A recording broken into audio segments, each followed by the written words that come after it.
number of collaborations. But what is going to be presented today is just a snapshot of what we have captured in the Northern Cape in terms of trying to present what the Cree tribe is actually presenting themselves in diversity or in different ways. When it comes to the work that they do, how they also engage to empower their youth in terms of making sure that they understand their culture. But the main goal of this project is still not achieved. Our main goal is to preserve the gist of knowledge, or the knowledge that is captured by our elders who has walked this journey in terms of preserving the culture. We're intending as a faculty, if God wills, that we become a home of the indigenous knowledge hub, where we will be preserving all the cultures. We have started with this one. Our hope is to move in each and every province where we can bring in together African and see how we can digitize. The other reason we noted that indigenous knowledge, we lose it. At times, we don't even know just small things like, why do we have Imbeleko? I tell you, the other day I was talking and say, with this tears, after tears, we will see our children thinking that this is an African culture, which is definitely not an African culture.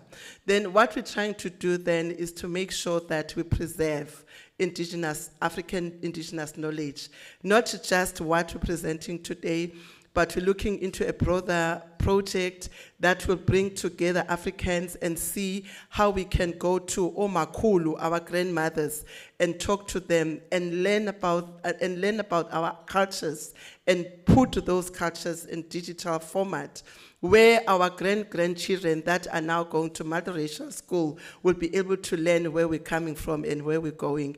The video is going to be projected. Thank you very much.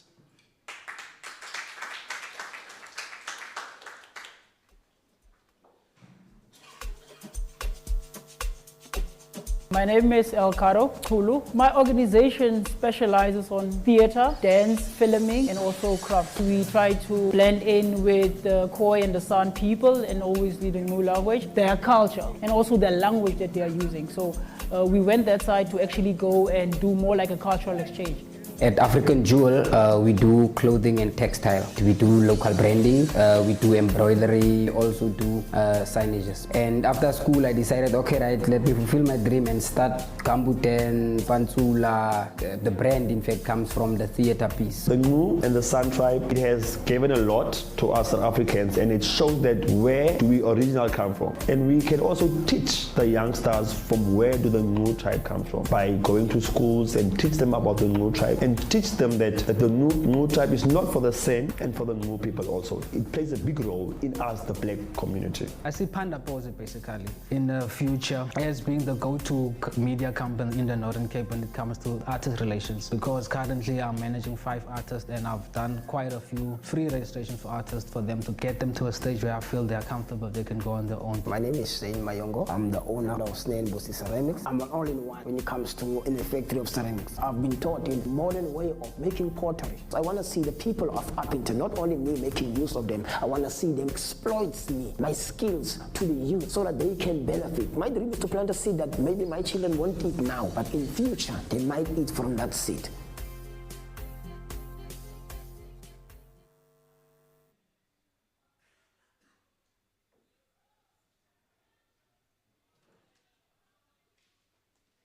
That was short and sweet. I was still... It's beautifully done. I was into it. I was like, oh, I hope it keeps going, you know, but that was beautiful. For the team behind the production, we say that was amazing, really. Thank you so much. And now I would love to invite Professor Nhlapo.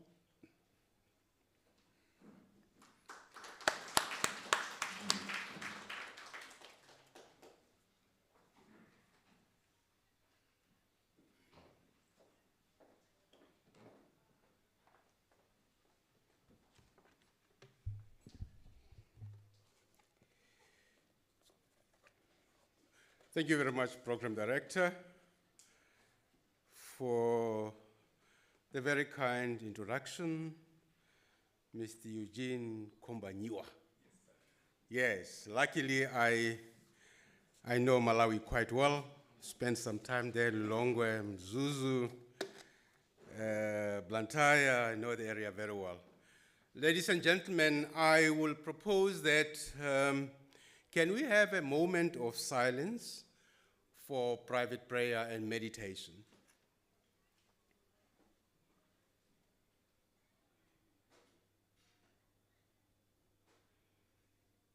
Thank you very much. This is a prayer to God our Father to hear us pray here today. This is a prayer for Mudimu Rarawaruna, Rutlwe Farapela. It's a prayer to Tata Macholo, to look at a number of areas in the continent. I'm talking about Libya, I'm talking about South Sudan, I'm talking about the Central African Republic, I'm talking about the northern part of Mozambique. There is still a challenge there in terms of peace. I'm talking about Ethiopia, and I'm talking about Cameroon, Northwest, as well as the Southwest. And of course, in our prayers as well, we are also including the Democratic Republic of Congo. We know that there is a huge fight between the democratic forces as well as M23. Program Director Eugene Kombanyiwa invited guests from near and afar, ambassadors here present, Consular General of several sister countries, or CGs as we call them, Honorable Alvin Buotas, the Deputy Minister, International Relations and Cooperation, Republic of South Africa, my professor, Professor Simpiwe Sisante, DVCs, Deans of Faculties, President of SRC, the entire student leadership, the President of CPUT Convocation, Mrs. Okikwa, CPUT staff and students here present, and all members of the audience who are watching these proceedings online. If I was in a different platform, I would say, allow me to put an umbrella to accommodate all those that I may not have acknowledged. And I always rely on two maxims, the maxims of law, in dubio pro reo, as well as de minimis non curat lex. So everybody who is here, please feel at home, you are welcome. We are here to celebrate this key and critical day in the calendar of Mother Continent. Africa Day is observed annually to commemorate the founding of the Organization of African Unity, or OAU as we used to call it then, that was created on the 25th of May, 1963. From literature, we learned that at that meeting on the 25th of May, 1963, all the luminaries across the continent were invited by the Emperor Selassie in Ethiopia. And there were a number of them on the table. I will mention His Excellency Gamal Adel Nasser from Egypt, His Excellency Modibo Keita from Mali, and His Excellency Kwame Nkrumah from Ghana, and of course His Excellency President of Guinea-Bissau as well. It is the precursor of the African Union as we know it today. Africa Day is an exciting annual event where, as an institution, we join the whole of Africa in celebrating the mother continent, its useful and growing population, its rich resources, its astonishing beauty, and its profound cultural diversity. This is an important day to us as it gives us a very rare opportunity to reflect and to talk about issues affecting us as Africans. It is an opportunity to reaffirm our commitment to work collaboratively with other institutions on the continent and promote responsible internationalization. Higher education talk about this concept of internationalization, but they are not qualifying it. The internationalization framework is talking about responsible internationalization. By that, it means that the primary focus in the design of internationalization of higher education, the following order of priority is important. That means that when we start engaging, we must actually engage through the SADC states, the rest of the African continent, BRICS, the Global South and emerging economies, and lastly, the world beyond. And we should actually, in our activity and design, make sure that we observe the SADC protocol on higher education, where those particular institutions and their students, they are treated as locals. This is an opportunity to affirm our oneness and connectedness with brothers and sisters from all over the continent and frown upon the foreign tendencies meant to divide us, such as xenophobia and all the evil associated with it. It is an opportunity to remind us that we are an African university and not just a university in Africa. It's not a matter of geography, but it's a matter of being an African university.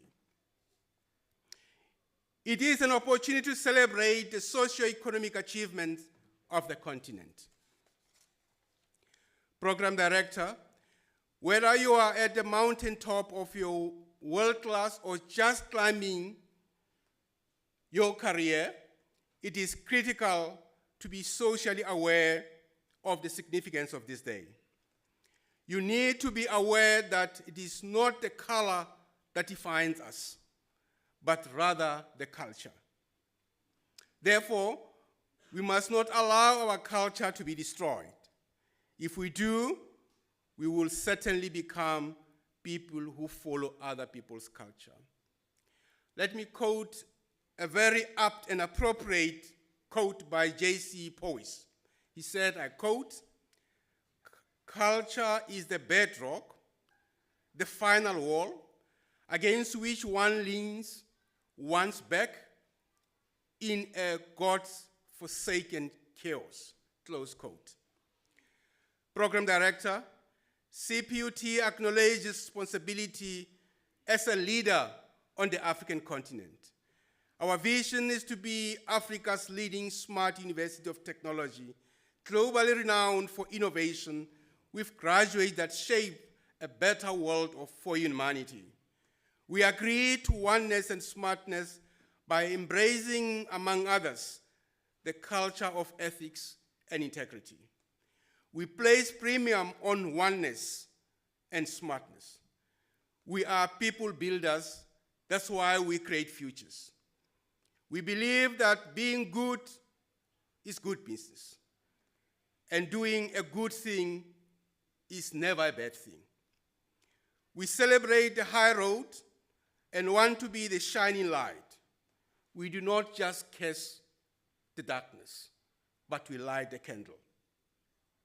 In conclusion, Program Director, daughters and sons of the mother continent, Let us work together in contributing towards the AU Agenda 2063, the Africa we want.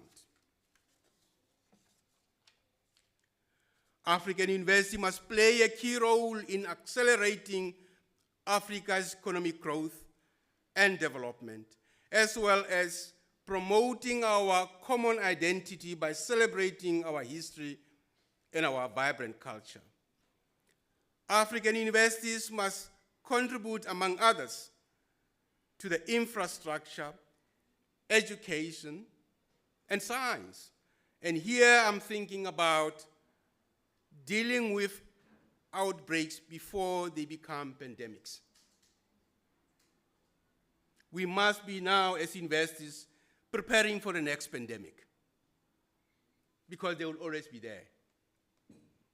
And of course, technology, arts, culture, as well as initiatives to secure peace on the continent. We as CPUT reiterate the call on all warring parties across the continent for immediately stopping fighting and engage in a lasting ceasefire. As you have actually heard from the African Union, that chorus is instructive. O sons and daughters of Africa, flesh and the sun and flesh of the sky, let us make Africa the tree of life. The world was not created piecemeal, if I were to quote the words of Emperor Selassie. In particular, in that particular meeting in 1963, I paraphrase, this world was not created piecemeal. Africa was born no later and no earlier than any other geographical area on this globe. So we are not lesser than any other nation across the world. We are created at the same time.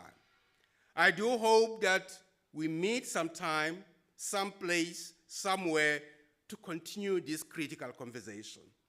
You're all welcome. Nimkelekile. Welcome, dames and heren. Thank you very much. Feel at home.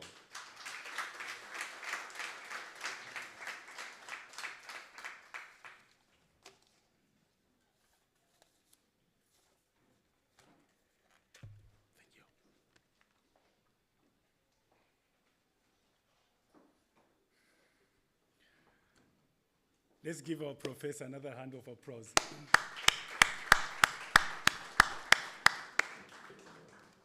He took me to school, I'm telling you, he took me to school. I forgot my job. I was sitting there just taking it in, and he really took us to school.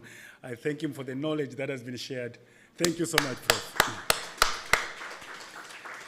Next, I would love to invite Professor Simpiwe Sesati. Thank you.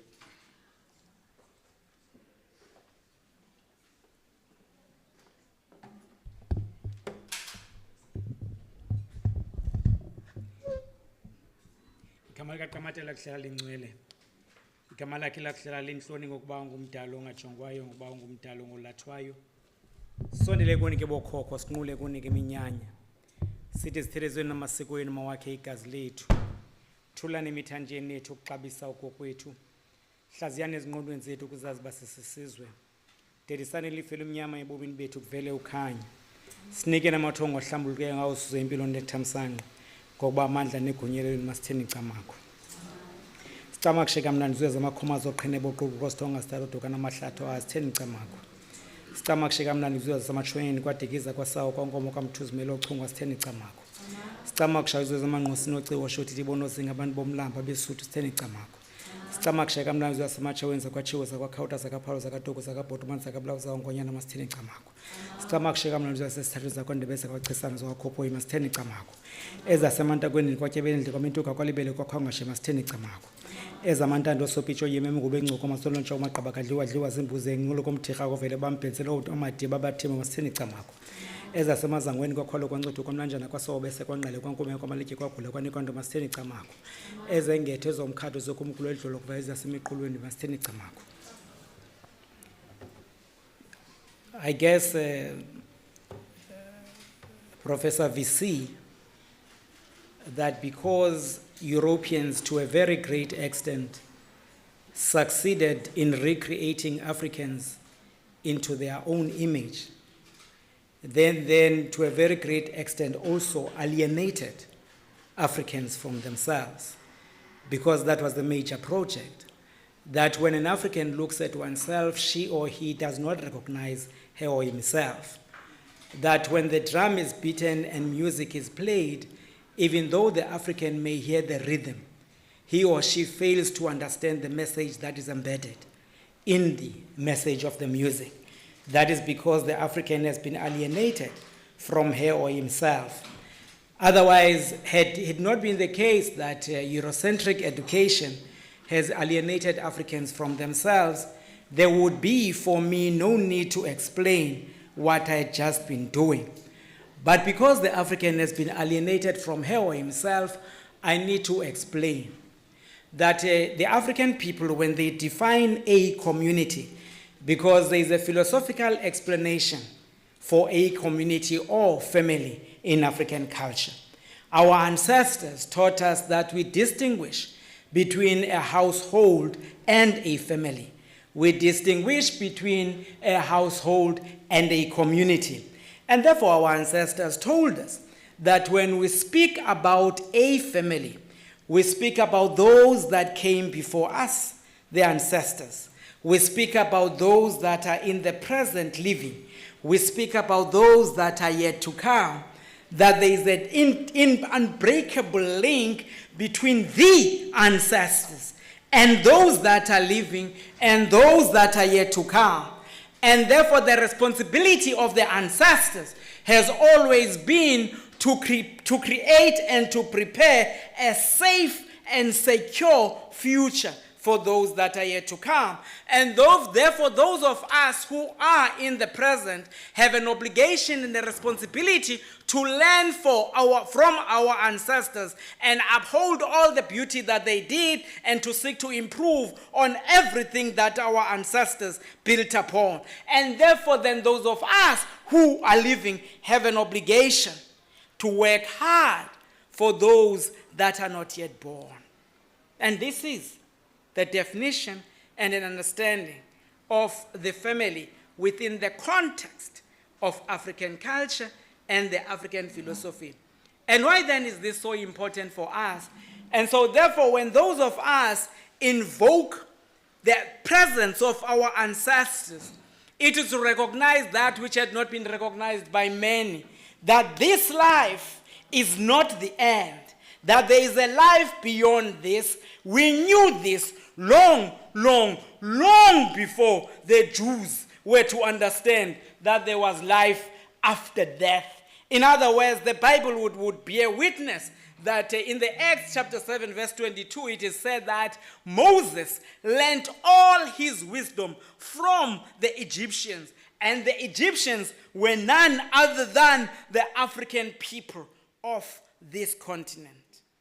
And if it be true then that Judaism, the forebear to Christianity, and Christianity, the forebear to Islam, then African philosophy, African spirituality was the forebear of all others. And so it is for that reason then, program director, that we are called upon by the ancestors of the African continent to have the courage of our conviction. And say that if then other faiths in spirituality choose to say that there is a male God who created a male, and out of that male emerged a female, and from there that the female messed up, and we say then as African people that we recognize God both as female and as male, so that men will be deprived of the arrogance to think that there is a male God who is superior to everything and everyone there is, and therefore males will have the audacity to think that they and they alone have been created in the image of God, and therefore because they think that they and they alone have been created in the image of God, they have the right to play God, to give and to take life. And as the Africans, we say, our mother who art in heaven, hallowed be her name. thy kingdom shall come, and her will shall be done on earth as it is done in heaven. Because our ancestors taught us, they taught us that life begins in the womb. That the womb is the mother, is the birthplace of all human beings. That maternity is a certainty, and that paternity is a probability. We are certainly our mother's babies, and we are our papa's maybes.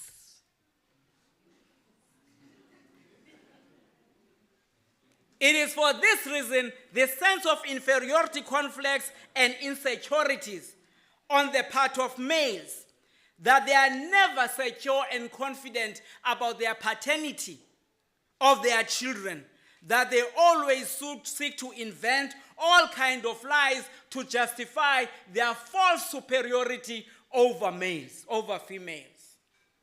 But our ancestors in Kemet, the oldest philosophy that exists, is represented in the imagery of Ankh.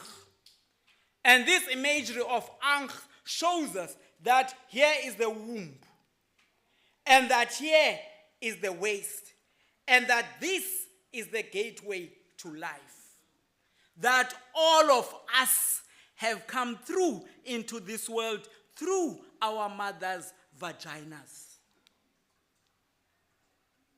And the language of isiXhosa reminds us this, and the language of Kikuyu reminds us this. They say your mother is nyukwa. And isiZulu and isiXhosa ngunyoko. And therefore it tells us that ngunyo wako. You have come into this world through inyo. And there they exclaim, yo. Had I said you, initially when I mentioned the vagina, there was no reaction. But when I speak about inyo, people begin to tremble, because we have been taught that African languages are rude and that European languages are civilized. And therefore, when I mention the penis, it is normal. When I mention umtondo, people begin to jump all over the place. But when we see through our languages that when we say umtondo, we know that this child who is the last one in the family, nguntondo, he is the last to come, or she is the last to come through that umtondo. And itunjana is the last to come through that. And so our ancestors taught us all of this. And we know through the teachings of our ancestors that surely if you live in your mother's womb, then the blood that flows in your veins is the same blood that your mother carries. That the sperm does not in visibility show us blood. But certainly when the child comes into this world, we see that child covered in the mother's blood. And it is for this reason that when the boys are taken to the circumcision school, when they come back, they are covered in red ochre. In fact, before they are taken to be reborn into their hearts which were initially built by women in the shape of the womb, meaning that when you are going to become a man from a boy, you go back metaphorically into your mother's womb, so that you are going to be reborn. So that when you are covered in ochre, the red ochre, we remind you that you were covered in your mother's blood, and you shall honor women for all the time that you live. And because you have come through inyo is not something to be violated. When they teach you in the circumcision school, wrongly so, we saw that we have lost the path. That these males teach their sons that when they emerge from the circumcision school, where they are supposed to become moral human beings, They must take any girl that they are going to come across and apply their ifuta on them. And we wonder why males rape at the extent that they do. It is because they are prepared in the schools that are supposed to prepare them to be humane and compassionate human beings. And it is for this reason that some males who are very insecure and who think that the penis is the measure of their being, they feel happy when they inflict pain on women through forcing their penises, because they think that if they don't, then they are not men enough. And so on Africa Day, program director, when we meet, we're supposed to be saying to each other that in fact, when we say Kamato, I keep on looking at this way because I want to make sure that I don't go beyond my time. Because Africans are people who are time conscious, program director. We invented mathematics. We invented the calendar. We did long before the Europeans did. And so that in our culture, we say tamagu when we greet. And this word tamagu comes from the word amacam. Amacam comes from the word water. When we say tamagu, we say life to you because water is life. That's why I kept on saying tamagu. And they came around and they imposed molo on us, which comes from more in Afrikaans and morning in English, so that we would not have a sense of what and who we are. And when they say, greetings, ladies and gentlemen, we wonder what that really means.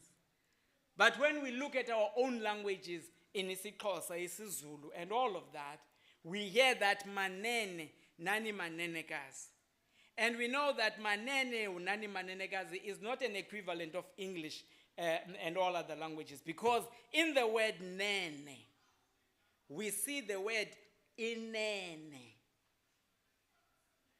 Nene, inene, reality, truthful and real being, genuine human beings who are imbued with the truth. Amanene ke are not males who are carrying penises and walking around, are not merely females. They are genuine human beings, truthful human beings, people with a sense of justice, because ngamanene nama nene kasi.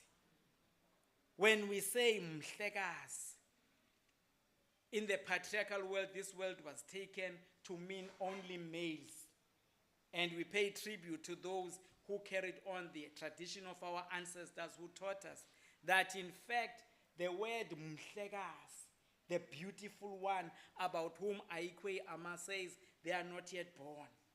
We know that the word mhlekazi is a beautiful name that applies to all human beings, whether these be women or men. And therefore women are abahlekazi and men are abahlekazi, provided they carry out our ancestors' will. And when we therefore call upon them, our ancestors, and we pour libation to them, we recognize that first and foremost, we must serve others before we seek. Therefore, we give to them first. Had we continued to be imbued by that sense, we would not be as corrupt as our leaders who fill in their bellies and take everything for themselves and themselves alone. Because our ancestors taught us that we come from our ancestors, the inspiration, and we are the perspiration, the work, the hard workers preparing for the aspiration.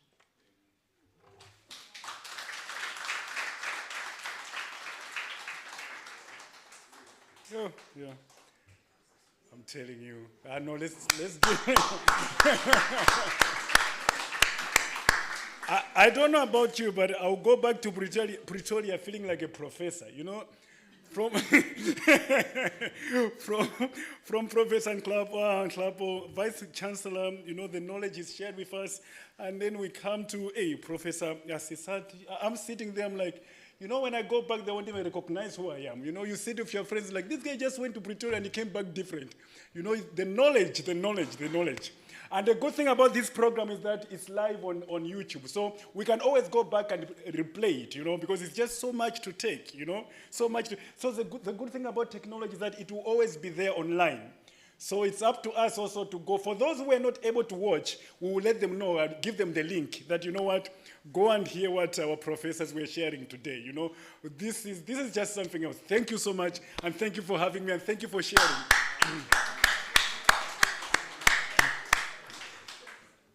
Next, we are calling upon, we welcome Consul General of Zimbabwe, Consul Dambo. Thank you so much.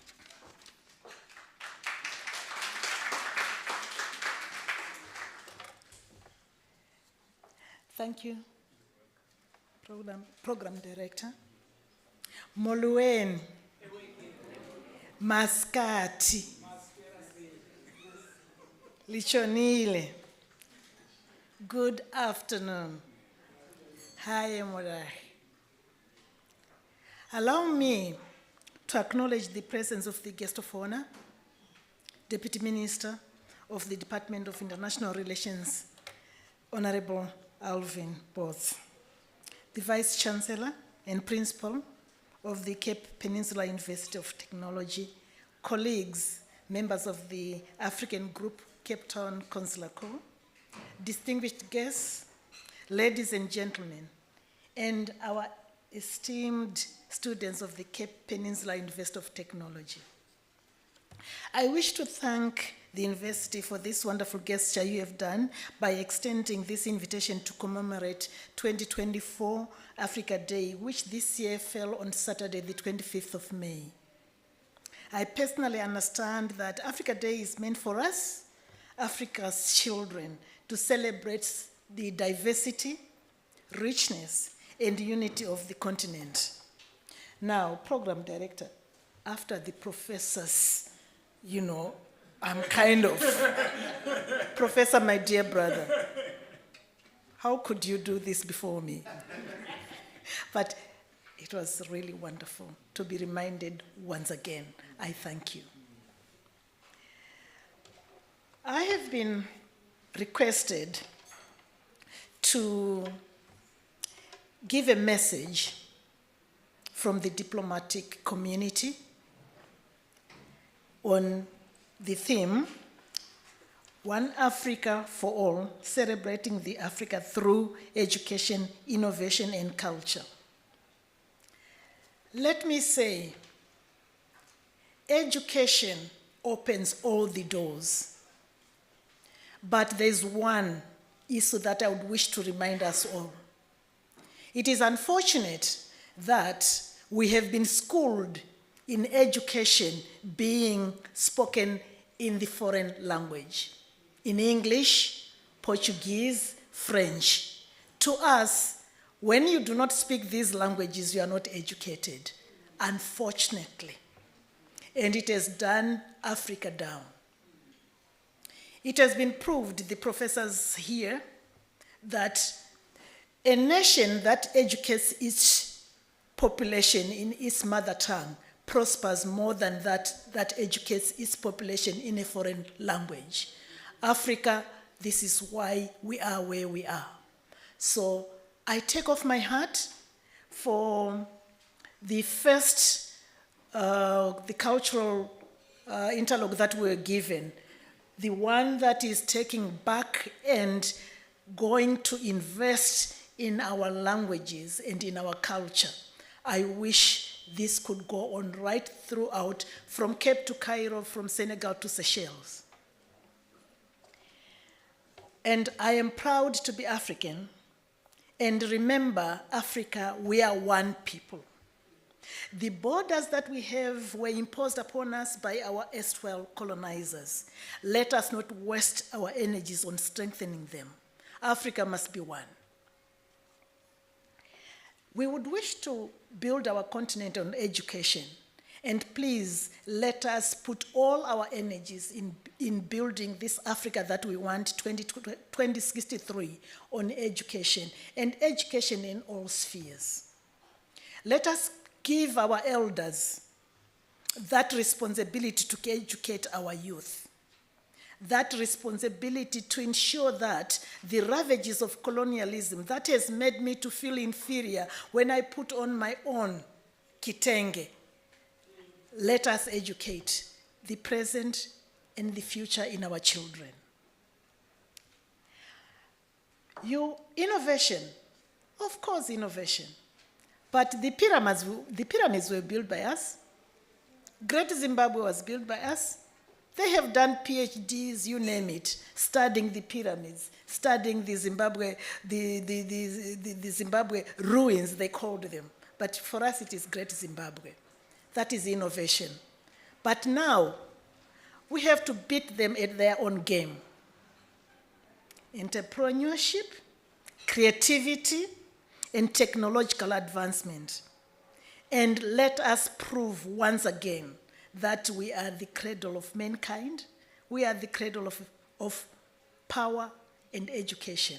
So we should take back what was taken from us centuries ago. Of course, I am bragging here. Free movement of people and trade is indeed a strong catalyst in which the African continental free trade area was created to achieve. Of course, through this, Africa will once again claim our greatness. After all, let me brag here. As of 2024, half of the 20 fastest growing economies in the world are here on Mother African continent. I celebrate. Culture, especially to our youth and our students. A people that does not respect its culture is easily absorbed by the traditions of those it emulates.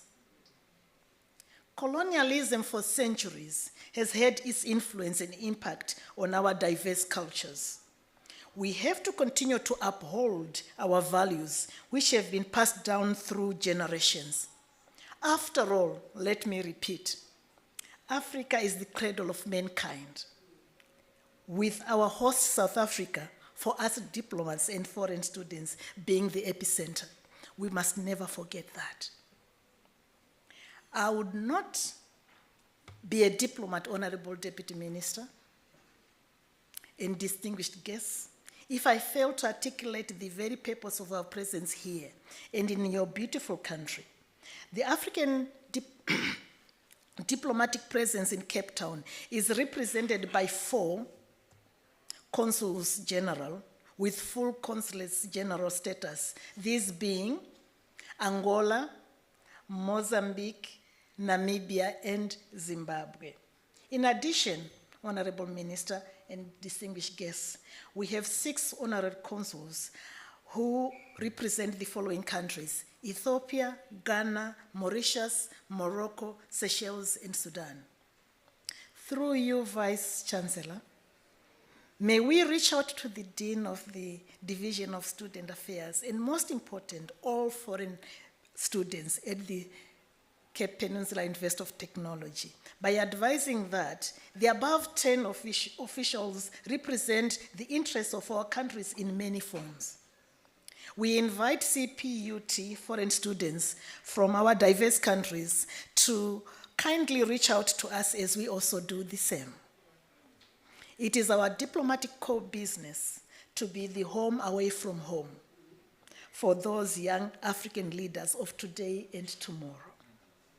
Lastly, distinguished guests, this 2024 Africa Day commemoration should see us coming together in solidarity, embracing our shared values and aspirations for a brighter future for all Africans. Let us commit to promoting education, innovation, and culture as the foundations for a more united and prosperous Africa, with our students and youth at the helm of our strategic thinking. I thank you. Africa, we are one. Thank you.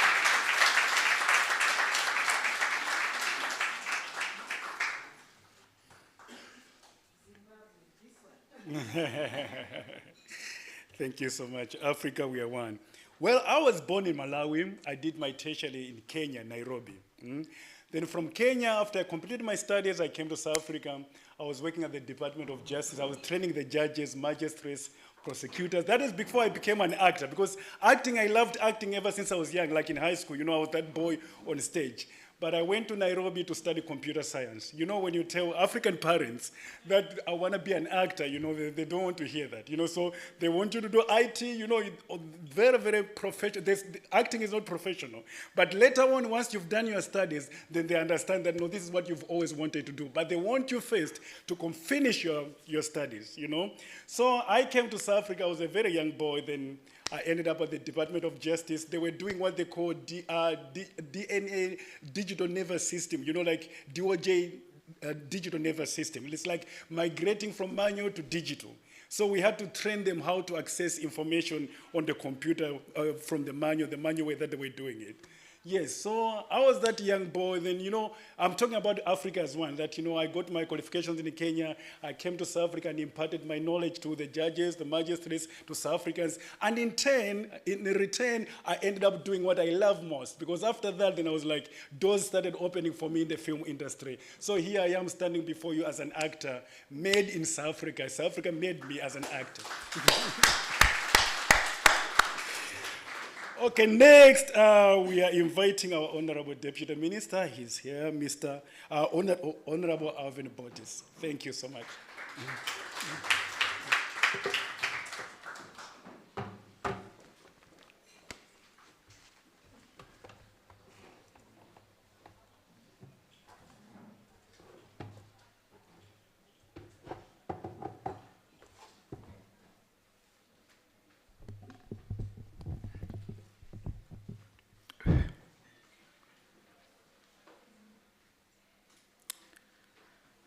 Program Director Messenger Eugene Kumbanyiwa, Professor Kristen Tlapu, the VC and Principal of Cape Peninsula University of Technology, Professor Balkaran, the Deputy Vice Chancellor for Teaching and Learning, members of the Diplomatic Corps, the Consular General of Zimbabwe in South Africa, the Consular General of Namibia in South Africa, the Consul General of Angola in South Africa, and the Consul General of Mozambique, Honorary Consuls of Ethiopia, Ghana, Mauritius, Morocco, Seychelles, and Sudan, Professor Simpiwe Sesanti, faculty, representative of the Faculty of Education from University of Western Cape, Convocation President Mr. Luandile Sochikwa, Student Representative Council President Me Senil Zue, Notsilelika, the Dean of Student Affairs Umam Cholwana, Dr. Muslango, the Director of the CPUT Hotel School, Messenger Nelson Huete, the Director of Public Diplomacy from the Department of International Relations and Cooperation. Ladies and gentlemen, Habari Zamuchana, Botardi, Bon Apres Midi, Kolle de Medise Lotle, allemaal is gegroet, Geites, Geites, Galeb. Let me first start with a disclaimer. I am an alumni of the CPUT, so ordinarily this is a very special moment.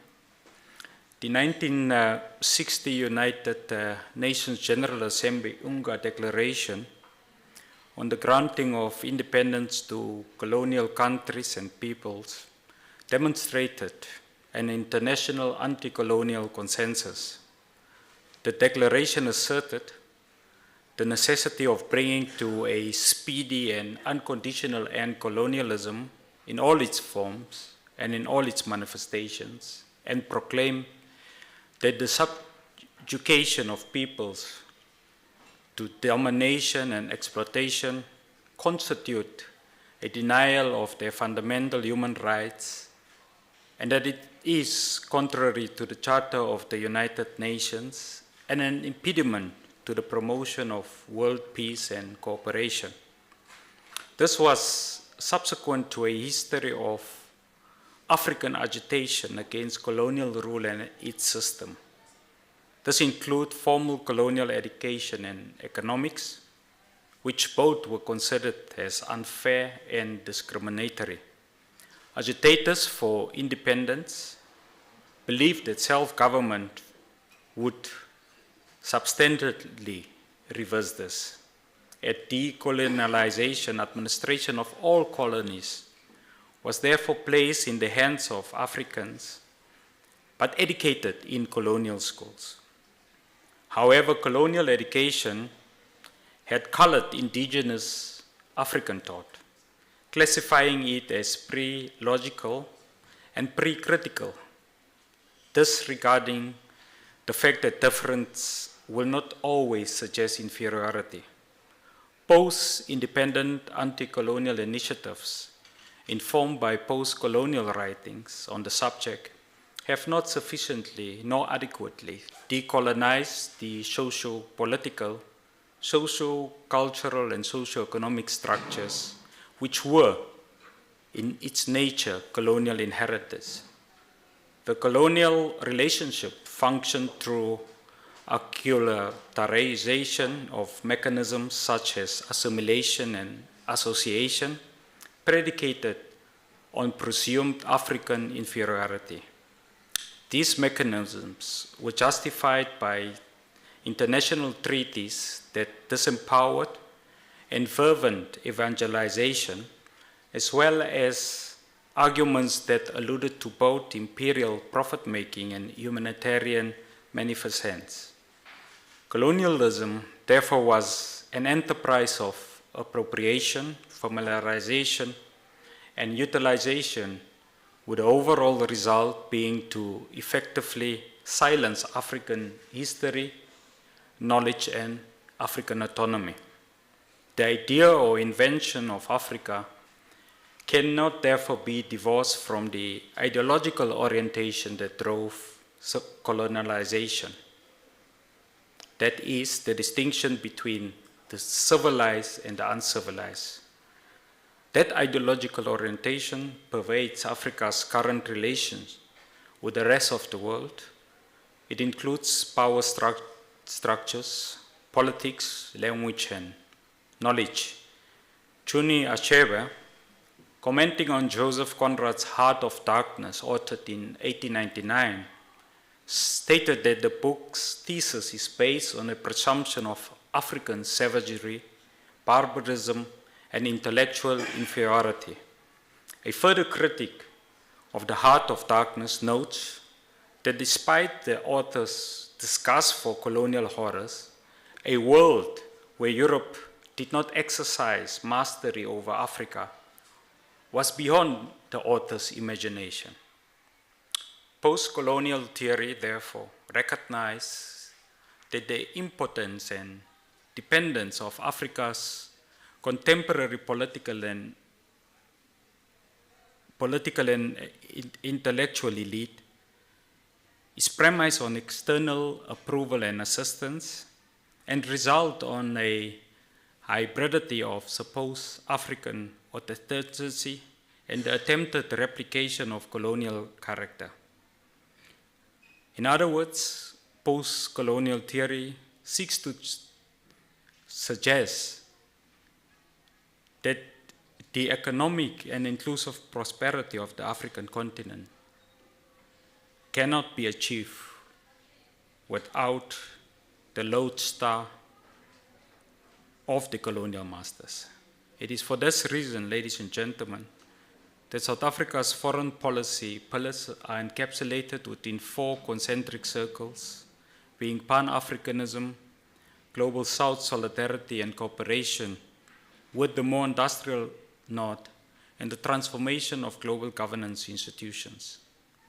To appreciate the Pan-Africanist progress being made by the African Union, my contribution is intended to provide a succinct overview of the continent's geopolitical outlook within the purview of the global power struggles.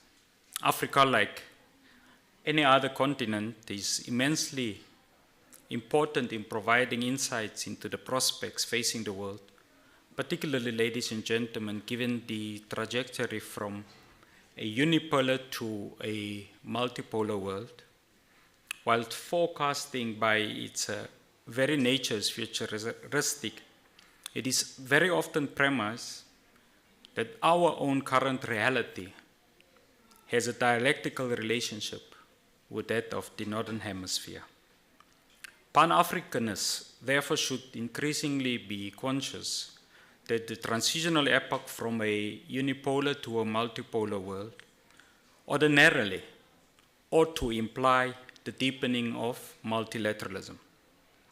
However, ladies and gentlemen, the multilateral system is hamstrung by significant pushback by the big powers, who are reluctant to abandon their unilateral conduct and are opposed to subordinate the narrow national self-interest to the broader good of the world.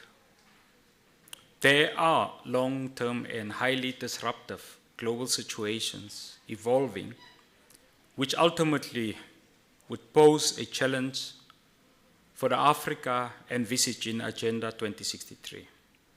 Therefore, it's important, ladies and gentlemen, to highlight that Africa is a pivotal region from a social, political, security, and economic perspective, and has experienced a number of developments that are both internal but also extraneous in nature.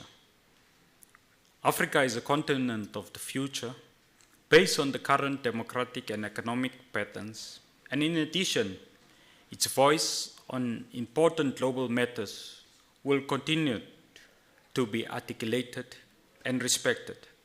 However, domestic political and security challenges in some African states have, however, regressed and threatened to unravel the positive gains that have been made in the past decade. The geostrategic analysis of the African continent's prospects and outlook is further underpinned by a multiplicity of factors influenced by international developments.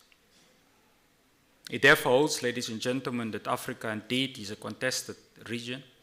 The scramble for Africa post the Berlin Conference, post the Cold War, and post the colonial period has been replaced by a more nuanced scramble for influence and resources, led and driven by both old and new protagonists and actors.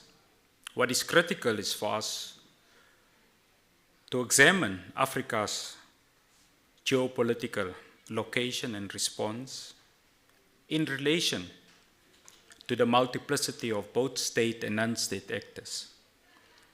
At the economic level, prospects within African economies will continue to be positive, even when the global economy is likely to face headwinds. The democratic dividend in Africa has anchored the rise of the continent and provides a platform for positive prospects in 2024 and beyond. We are home to the world's youngest and fastest growing population and burgeoning cities. We are the home of bold innovations in diverse fields such as fintech and energy, as highlighted by the McKinsey Global Institution report of June 2023. Our population is expected to reach 2.5 billion by 2050. In this regard, an abundance of human potential exists for innovation in numerous areas. Despite the outflow of many young African migrants to other regions, there has been the emergence of skilled young people, both in their countries and the diaspora, which are beginning to have a positive impact in their home countries. particularly in relation to science and technology, arts, heritage, and culture, eco-tourism fields, amongst others. Entrepreneurship development in some countries, particularly in adaptive fields such as artificial intelligence, AI, is beginning to emerge and is likely to put the African development path on a higher trajectory.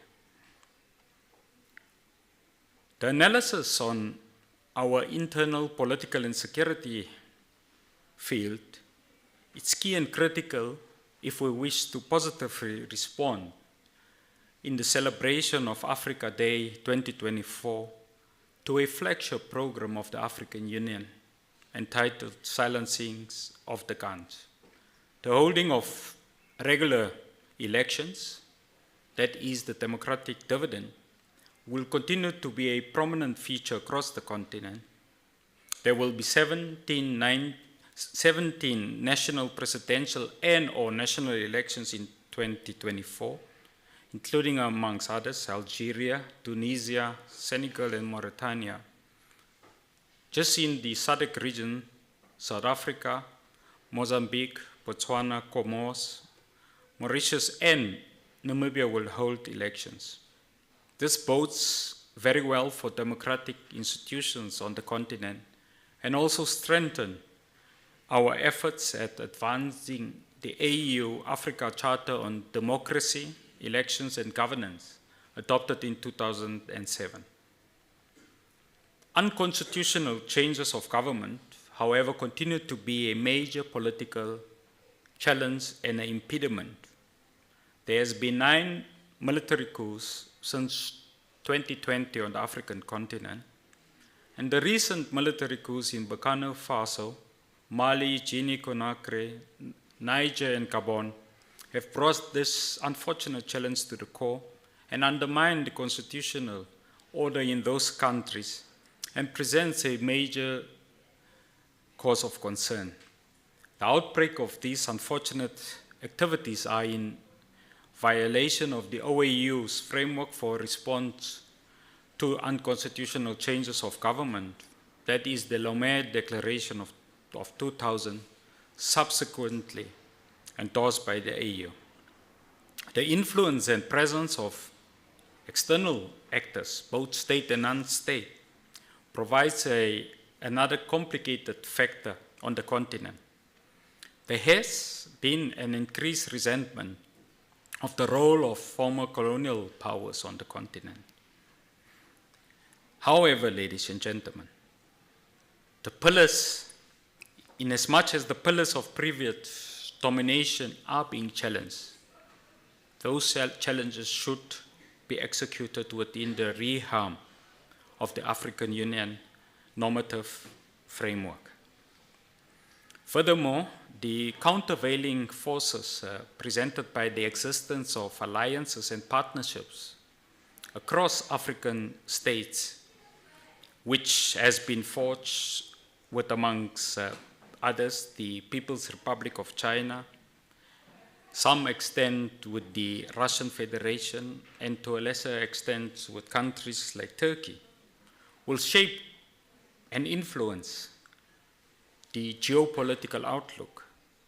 It will further heighten contestation for influence and access to resources by external actors, both those that Africa regards as their friends and their nemesis. The current development, ladies and gentlemen, takes place at a time when the United States of America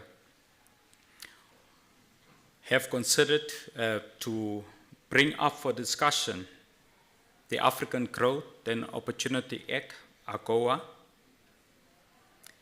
It takes place within the context of the current Russian-Ukraine armed conflict, which are likely to continue to have an adverse effect on the African continent. It takes place, ladies and gentlemen, against the backdrop of the genocide being perpetuated by the state of Israel against the people of Palestine, both in Gaza and Rafah. Africa's response to these contemporary geopolitical development has largely been mixed,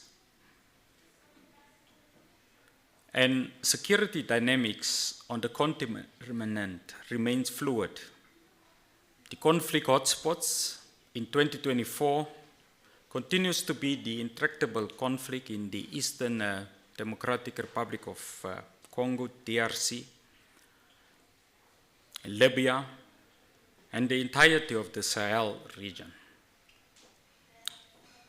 The current hostilities, ladies and gentlemen, in Sudan, and the unresolved challenges in South Sudan, coupled with the terrorist insurgency in northern Mozambique and in Somalia, remains a major threat to Africa's peace and security. In addition, the Pretoria Agreement between the Ethiopian government and the Tigray People's Liberation Forces, the TPLF, remains precariously in force. Political challenges, therefore, are likely to impact on a multiplicity of African countries. At a global level, Africa will have to navigate and leverage the benefits of engagements with all these identified state and non-state actors. Africa's economic forecast in 2024 will and are being characterized by steady growth. This year, according to the International Monetary Fund, the IMF, the continent is projected to be the second fastest growing economic region in the world with a growth of 4%, second only to Asia. This will also be driven by the expansion of trade in commodities such as minerals, whose prices on the world market remains high.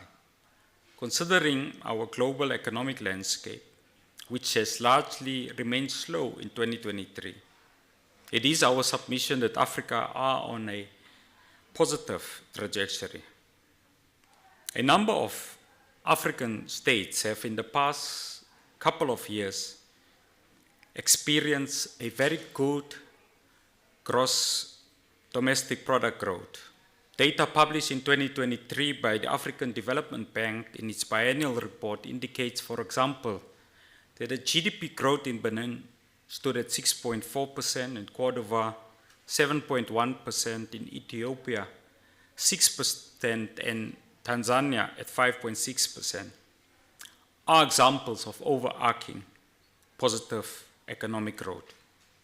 In this context, ladies and gentlemen, Africa's economic attraction will remain central to its global partners.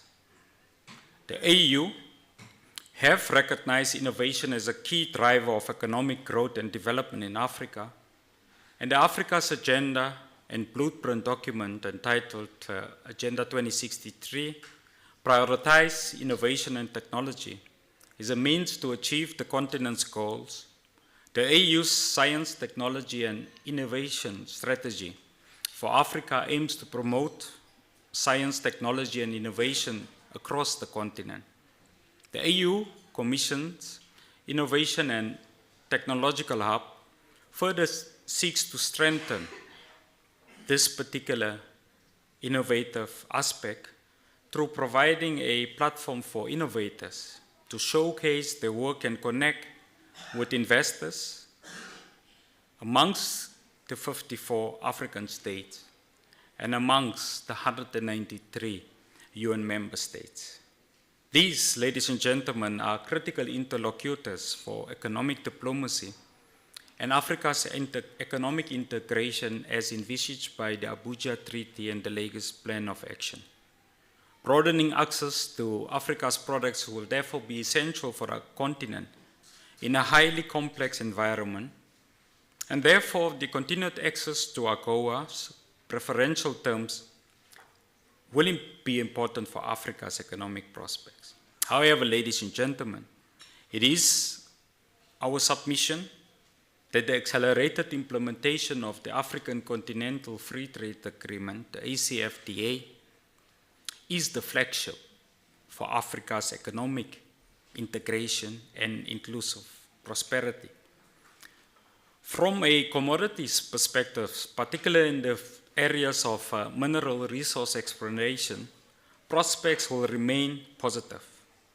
However, ladies and gentlemen, what is key and critical is not the extent of export of commodities that African states realize, but the value addition and the beneficiation of strategic minerals on the African continent in the interests of the African people. Structural challenges, ladies and gentlemen, will remain and will continue to characterize the African economy. Foremost amongst these would be inadequate private sector financing inflows, the high level of both bilateral and multilateral debt, infrastructure deficiencies, unemployment, inequality and rising food prices, and the unprecedented high levels of poverty in a number of African states. These challenges are compounded by high levels of debt, which some of our countries are experiencing, such as Ghana, Zambia, Ethiopia, and Egypt. Consequently, debt distress and addressing it will be a prominent feature within the African economic architecture in 2024. Ladies and gentlemen, South Africa is a leader in the implementation of the African Continental Free Trade Area. It is my submission that this is critical, that we are recognized as a catalyst, given the fact that South Africa are now today South Africa's biggest economy. We are the most industrialized economy on the African continent, and we should therefore evidently utilize our existing capacity to foster more regional economic cooperation and integration. It is our submission that the Southern African Development Community, SADC, provides a conduit and an important launchpad for this envisaged enhanced cooperation. Ladies and gentlemen, the AU's theme of the year for 2024 is Educating an Africa Fit for the 21st Century, building resilient education systems for increased access to inclusive, qualitative, lifelong, and relevant learning for Africa. This theme was launched during the AU Assembly in February 2024 in Addis Ababa in Ethiopia. The right to education, ladies and gentlemen, is protected by a large symmetry of international, regional, and national legislation, but more specifically by Articles 13 and 14 of the International Covenant on Economic, Social, and Cultural Rights. In South Africa, the aspect, ladies and gentlemen, of decolonization of education is an important debate during the celebration of Africa Day. It is my submission that in our country, on the eve of democratic elections, that this may just involve the decolonization, ladies and gentlemen, of freedom itself. The rights that comes with freedom, such as the right of association, should not be used as tools to perpetuate colonialism and to stall the decolonial process. To decolonize, as Frantz Fanon has taught us, is to practice humanism as opposed to talking about humanism. Frantz Fanon made a point in his reflections on colonial relations that the Western man talks about humanism and yet perpetuate anti-humanist projects such as colonialism and neo-colonialism across the world. The temptation for those who suffered and continue to suffer the injustices of colonialism is to seek revenge, but to decolonize is to move away from the logic of colonialization that designates others as ontological and epistemological inferior. It therefore calls for us to embrace humanity in all its diversity. The colonial experience reduced education as a tool of communication between the colonizer and the colonized. It placed an emphasis on the individual and dehumanized an emphasis on community and culture, resulting in ideological dissonance. Post-independent attempts to reverse this, vestiges of post-colonial aspects in contemporary education remain and perpetuate a myth of inferior ideological and indigenous knowledge, methods, and system. Institutions like the Cape Peninsula University of Technology represents a microcosm of society, and thus the decolonization of such institutions will accelerate the process of a much broader transformation that eventually will affect the entirety of South Africa and the African continent. The Organization for Economic Cooperation and Development, the OECD, identified, Professor Nhlapo, university leadership as a prioritized education policy around the world, and it has called for the development of university leadership frameworks that respond to the current and future educational environment. The OECD further suggests that universities must lay the foundation for lifelong learning while simultaneously dealing with new challenges such as changing demographic patterns, increased migration, changing knowledge markets, new technologies, and rapidly developing fields of knowledge. Under the impact of colonialism, neoliberalism, and globalization, education continues to produce a system in which the student disengage, which lead to both unemployment and underemployment. Decolonizing theories, ladies and gentlemen, and documents on social injustice gives voices to subjugated knowledge. It creates space for the voices of the silenced to be expressed and listened to, and it challenges head-on racism, colonialism, and oppression, and therefore has convergence with those who advocate for socially just leadership.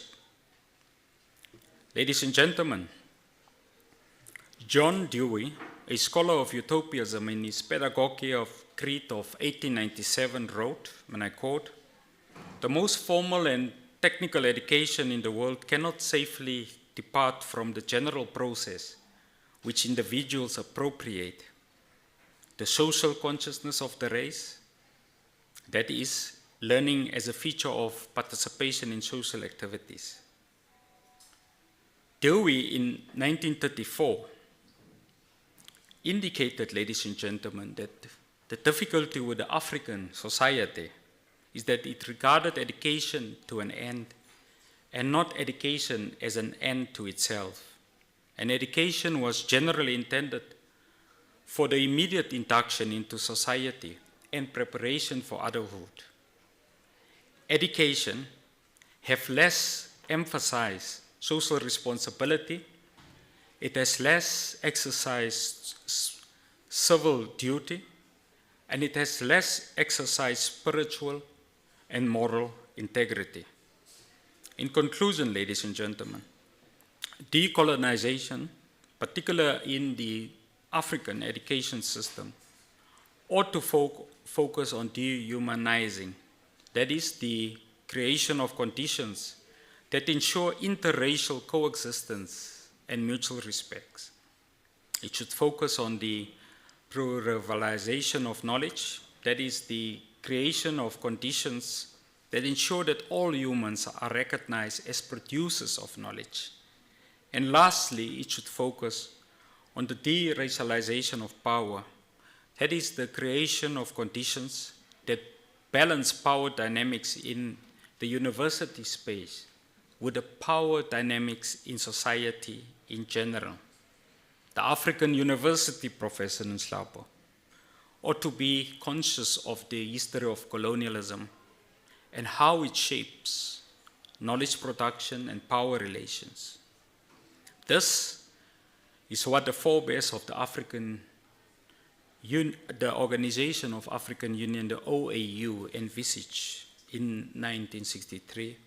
And this was further underpinned by the African Union's decision of declaring the African Day 2024 to be a key decolonial interlocutor, educating an Africa fit for the 21st century.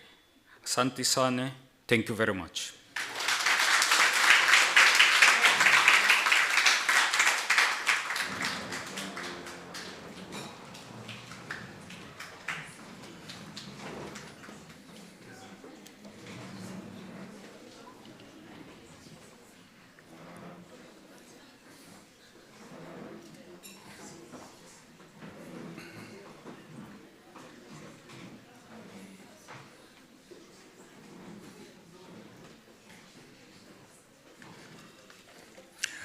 Thank you so much, Deputy Minister.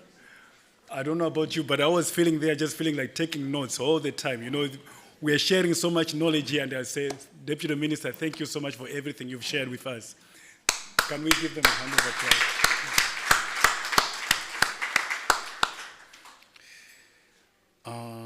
applause? I received notes that the clip that we played, it was short and it was a wrong one. So there's a right one. Who are the people behind it? They said the right one is called Mama Calvina. That's the one. And I think you can find it on YouTube or.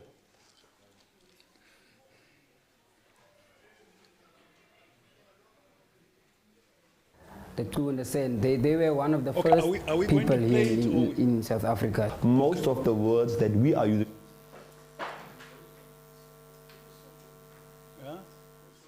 That's the one, yeah? Okay, so they're saying that, okay. They're saying the right one is called Mama Calvina. I think we can find it on YouTube, or they'll just let us know where to find it, the link. Yeah. Okay, there we go. Our next one, we are calling upon Consul General of Namibia in South Africa. Oh, she's not here. Oh, okay. She's not with us, but as we've said that the whole program is being streamed, so whoever is missing out is not missing out really. They are online, they can be watching. And so from there, we've got the Consul General of Angola. Oh, there we go.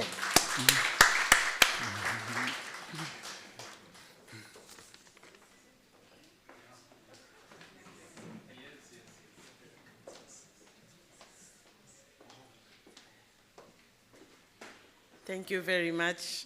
I didn't prepare any speech, but I just want to use the floor to thank you very much. Honorable Excellency Deputy Minister Dr. Alvin, Professor Chris, you know that my English is not my first language. So if I not pronounce the names properly, please apologize me. And Miss Professor Chris, I'm just implapo, I don't know. It's fine, so thank you. Professor Sim Pini, Faculty of Education, thank you very much for your opportunity. I'm so glad, because I didn't could imagine that I could be part of this honorable meeting, because I learn a lot. Thank you very much from your side. I just tried to take some notes from the explanation, deeply explanation that you have done. Thank you very much for sharing our knowledge. And my sister from Zimbabwe, thank you very much. I write above of your words, and I just know that everything that you said, I'm just gonna write it down. Thank you very much for every time that we sometimes talk about the rights of as African. And I'm so proud for this day. I recommend the CPUT to continue this kind of initiative, because here we can just notice that we, as Africans, have to show our cultures. We have to show the thing that we identify ourselves. Thank you very much. If I knew I could write, I could do a better speech, but for now, it's an honor once again to give me a floor, and Africa for all. Thank you very much.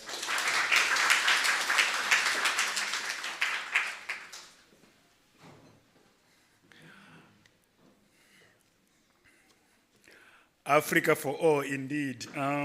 Thank you so much.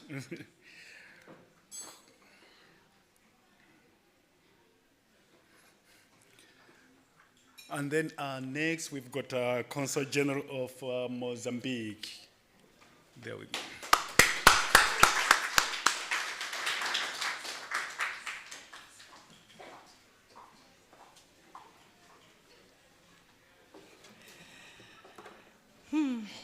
Thank you very much,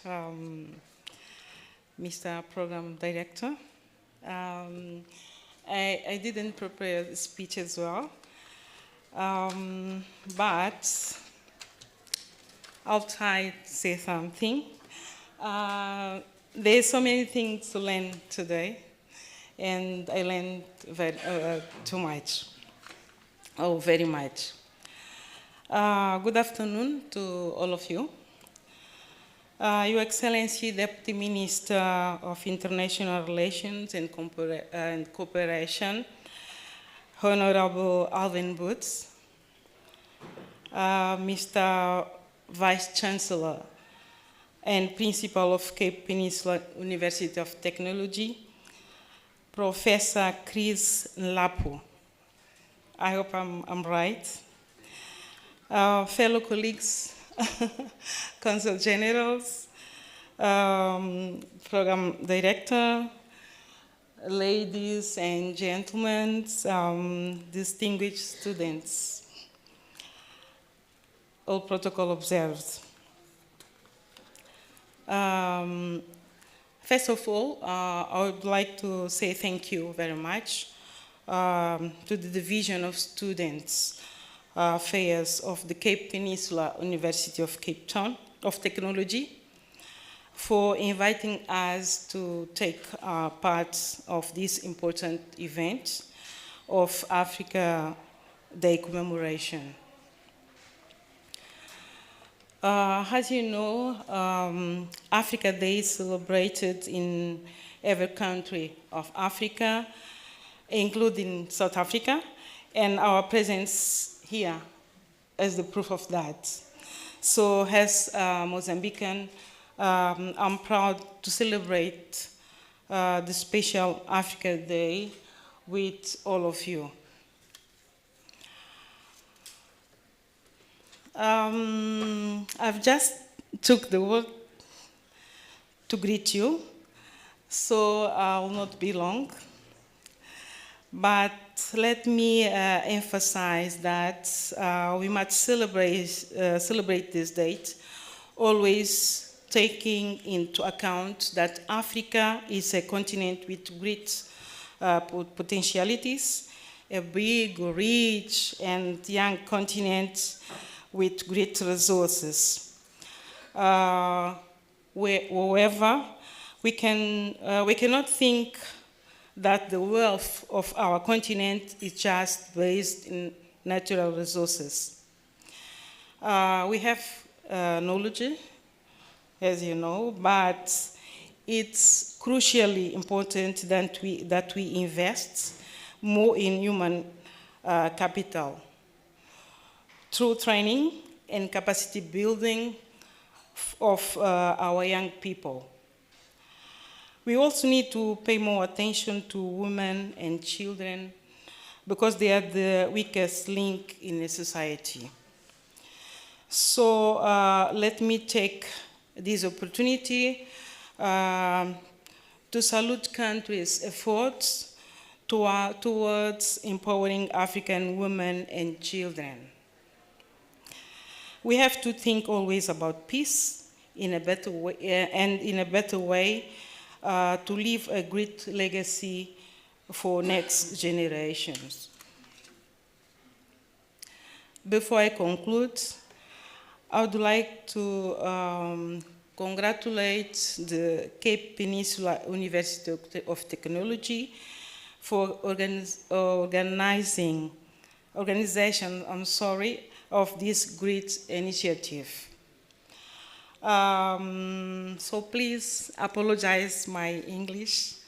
It's not my first language, and I hope I was able to make myself understandable.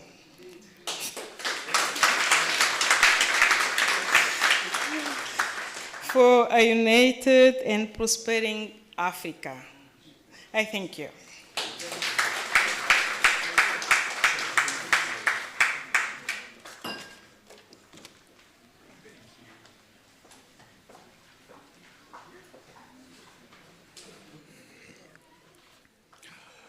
Next, we have a performance coming. And also, as you can see, our ladies, there is also a light African cuisine that is being served. So let's enjoy that as we enjoy the performances. Thank you.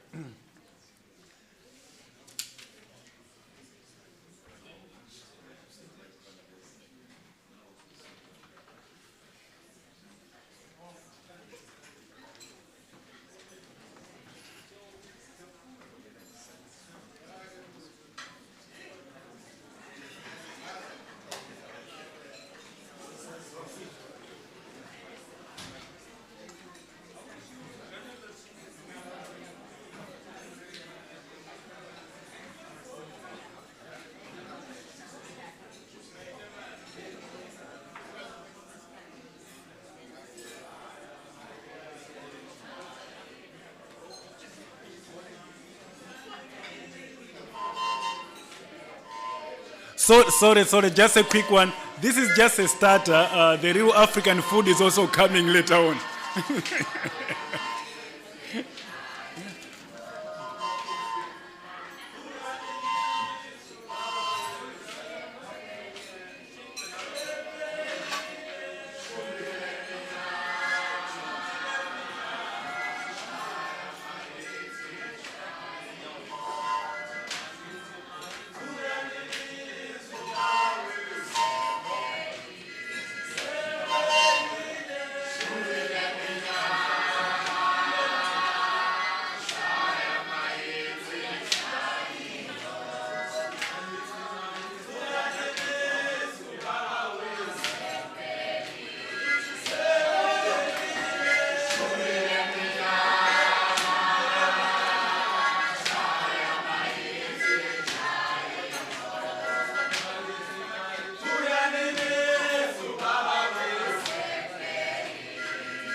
They say where there is an African, there is music, there is a rhythm, and there is dance.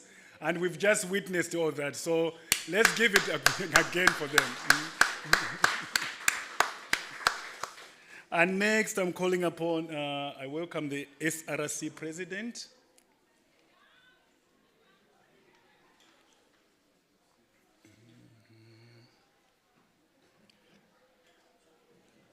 This time it's just for messages from our key stakeholders. So, is it there? Oh, we have an SRC, right? It's coming. Oh, it's coming. Oh, okay. So we'll wait for that one.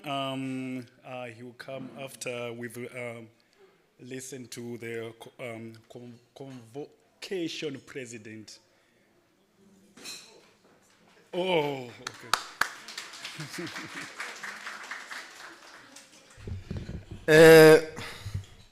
I see the bias program director. I was waiting for you to pronounce my name. I wanted to check your clicks, and I see you strategically avoided to actually pronounce my name. If I were to go according to the principles that Professor Santi had articulated earlier on as Africans, I would just say "Nqanga nenseba zayo," and then pass a message. But I think because of the fact that we appreciate the hybrid Western cultures that are within us in occasions of this nature, it is meet for me to first acknowledge the Honorable Deputy Minister, Vice Chancellor and Principal Prof. Tlapo, DVC Balkaran, and other distinguished guests amongst us, the members of the diplomatic side of the countries that you respectively represent. I greet you all.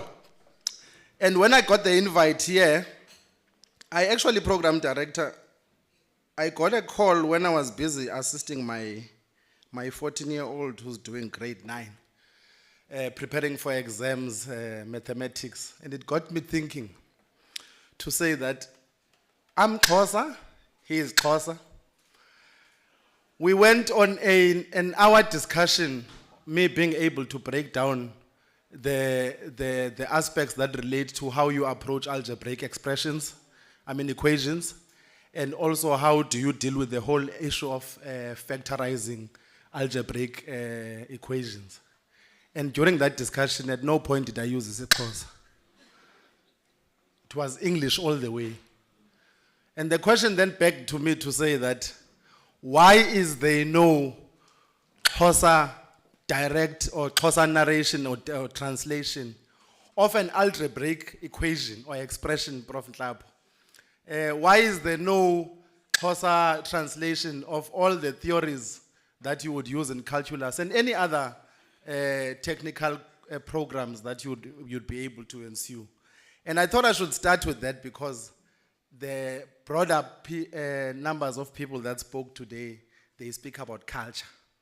And to me, my message is quite simple, is to say, how do we use language to influence culture? How do we use language in institutions of higher learning to be able to change the culture that we find ourselves in? I think as I start my message, Chair, or perhaps Program Director, I'd like us to be able to reflect on what universities are to us. And one of the things that I would like to reflect on is that African universities are a strategic point of entry for opportunities, and I choose to say for the disenfranchised Africans. But I further on to say that for the global citizens as well.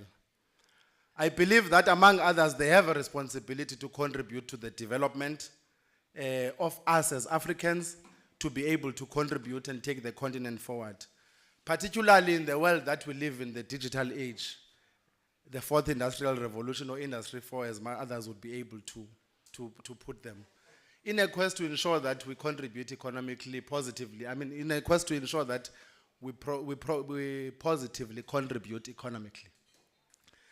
But then the questioner begs to say, how do we do that when our young people that enter institutions of higher learning, when language itself acts as a barrier for them to be able to access institutions of higher learning, whether in South Africa or the broader African continent? I say this because I'm aligning myself to Nguking Watioko when he speaks about decolonizing the mind. And he argues that communication between humans facilitates the evolution of culture. He further goes on to say that, but language carries the histories, it carries the values, and it carries the culture that we are. To open quote, he says, language as a culture is a collective bank of people's experiences in history. So if that is the case, then the question becomes, how do we immerse ourselves in knowledge production that is produced from a vantage point that is intended to elevate one language over the other?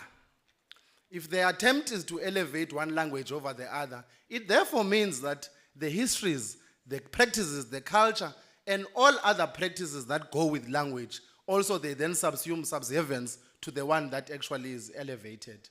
In this regard, we have a language policy as an institution of embracing isiXhosa, English, and Afrikaans, which is, I must be able to commend the institution for that. As a key stakeholder ourselves, we are proud. I'm a proud alumni to say that our institution recognizes not less, I mean at least isiXhosa, English, and Afrikaans. But as we take the conversation further, we need to then ask ourselves a question.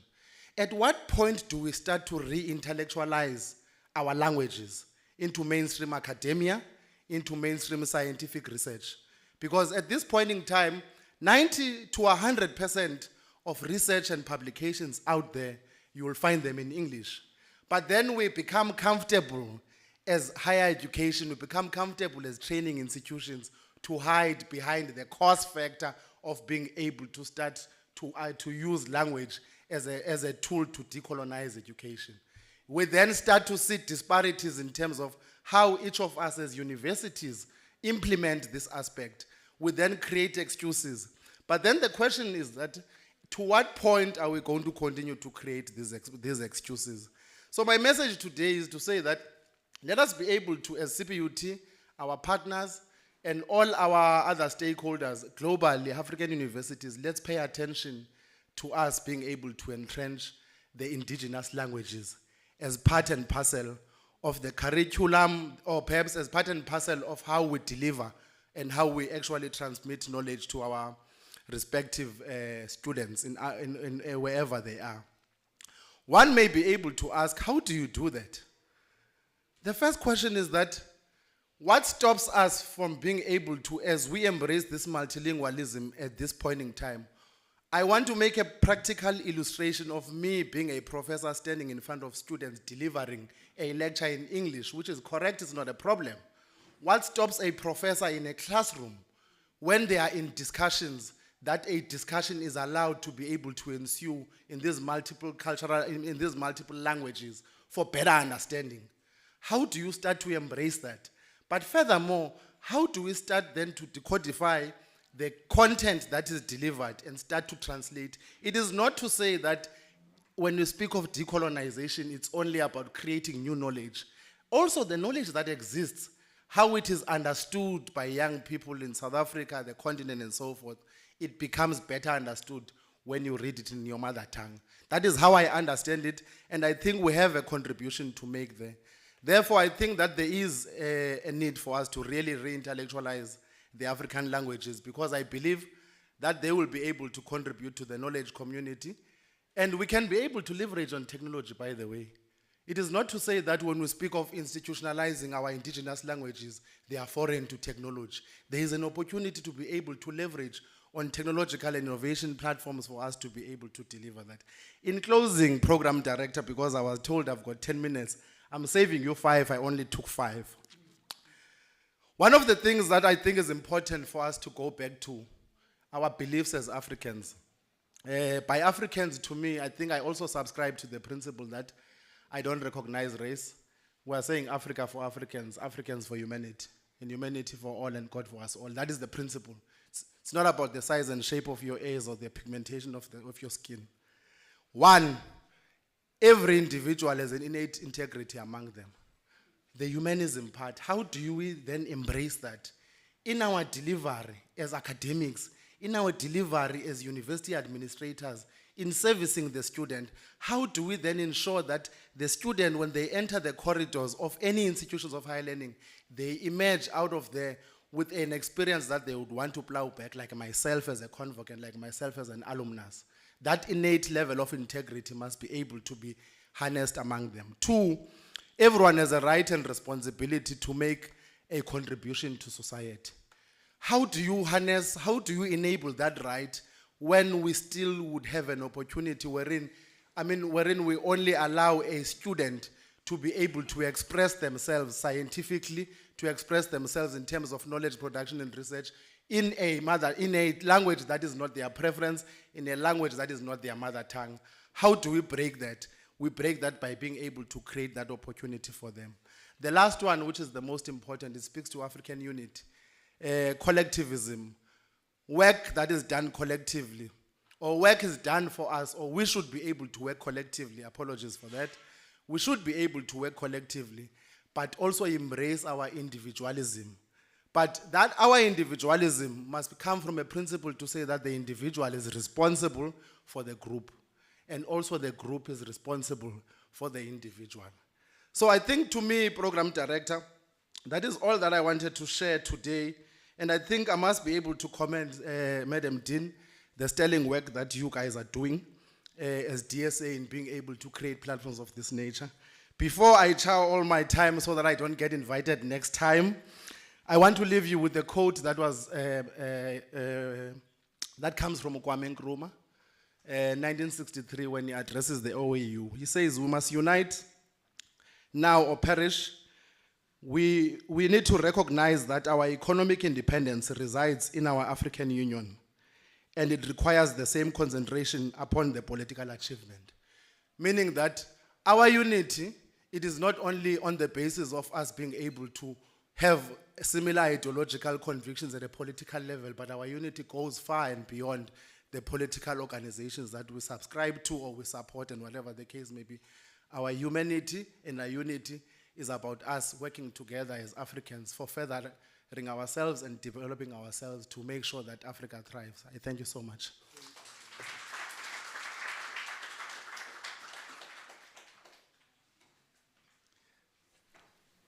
I owe it to you. I'm going to try. Mr. Landire Sosinkwa. So you see that click? He wanted to get me on the click. So I'll get it before I leave this place. Okay, next now we're going to go to SRC President.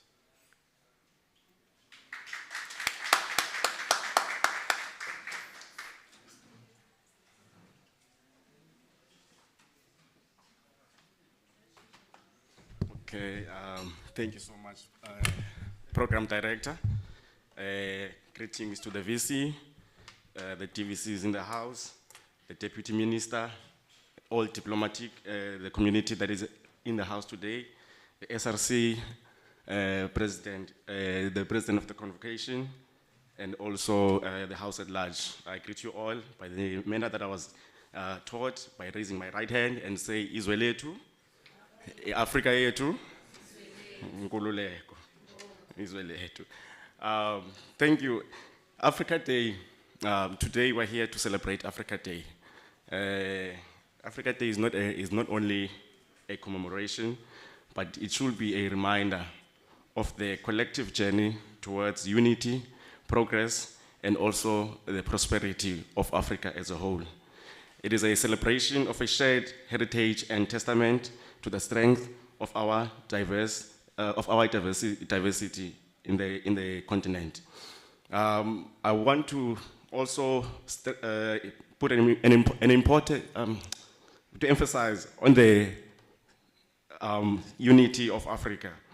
I think it is time now that we realize the vision of Dr. Kwame Nkrumah, where he said that in order for Africa to conquer the world, we need one army, one currency, and one government. That is how we can all conquer the world, because all the resources that we need in order for Africa to thrive are here in the continent, yet they are benefiting mostly the countries that are outside of Africa. So if ever we want to achieve in Africa where every child goes to bed with the food in their stomach, they get quality education, and also healthcare for everyone, then what we need is to make sure that Africa is united. I'm not going to be long because I'm also standing in for the president. I'm currently the Education and Transformation Officer, but I'm standing in for the president because she had to take other commitments. But I want to say thanks to the DSA, Office of the DSA, for organizing the event. I would also like to thank the VC for leading us in the institution, and everyone else that has come today. Thank you so much.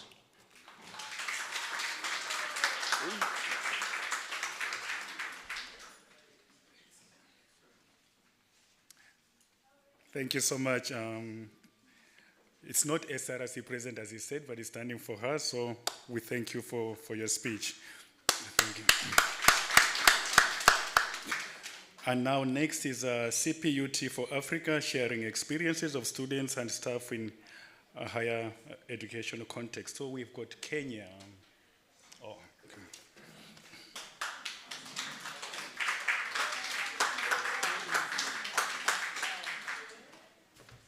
Jambo Africa. Jambo Africa. The Vice Chancellor, Madam Dean, political officers invited, Mr. Sojikwa, the President of the Convocation, colleagues, Chamboni. When I say Chamboni, say Chamboni back. My name is Alphonse, born in Kenya, but South African by choice. So I'm here to share my experience as a student and now as a staff member. The young man born many years ago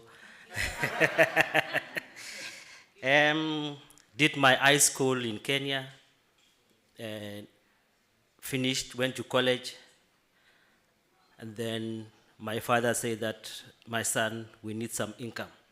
So I was, in 1997, I was supposed to join the Kenya military to be a policeman. I remember that I had a cousin who was at UCT. I say, my brother, couldn't see him. I'm told to go to the police. So I told him, can you please apply for me any school there so that I can come and study.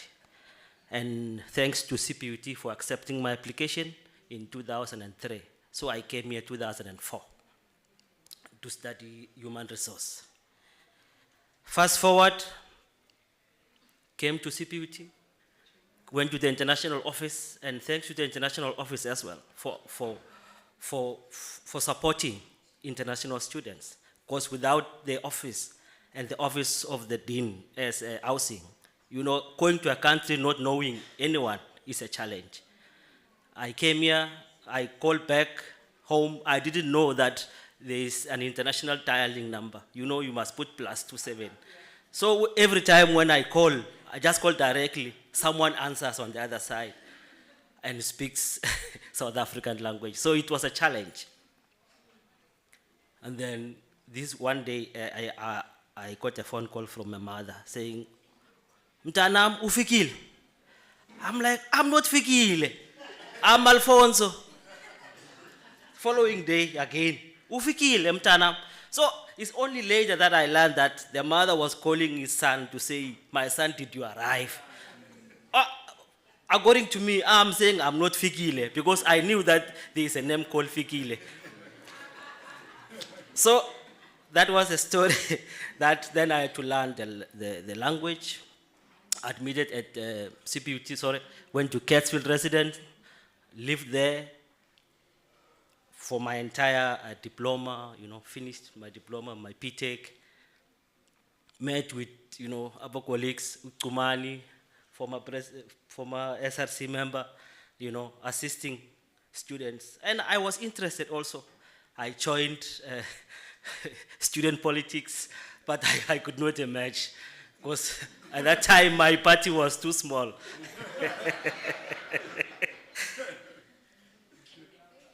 So I want to thank South Africa for assisting most international students because when we come from different countries, going to a country that you don't know anyone, it's really a big challenge. And I want to challenge our institution that the international office needs to go back to its glory days because it used to be a vibrant office at that time. We had activities, we had elections, we had aids of different countries. It's diminishing now, and the challenge is it's up to us to make sure that we assist our international students. Program director, professor spoke. They had speeches. I also tried to make my own, but it's very brief. So as I conclude, colleagues, Africa Day at CPUT serves as a powerful reminder of the collective strength and diversity of the African continent, enriched with the global perspectives brought when international students choose to enroll at our university, and also I'm talking about myself. As you go about your daily activities, let the principles of unity, solidarity, and cooperation guide your actions. And I think I'm done, Prof. Program Director, sorry. You're going to be a Prof very soon. I see that. Thank you very much. Asanteni sana, and enjoy Africa Day.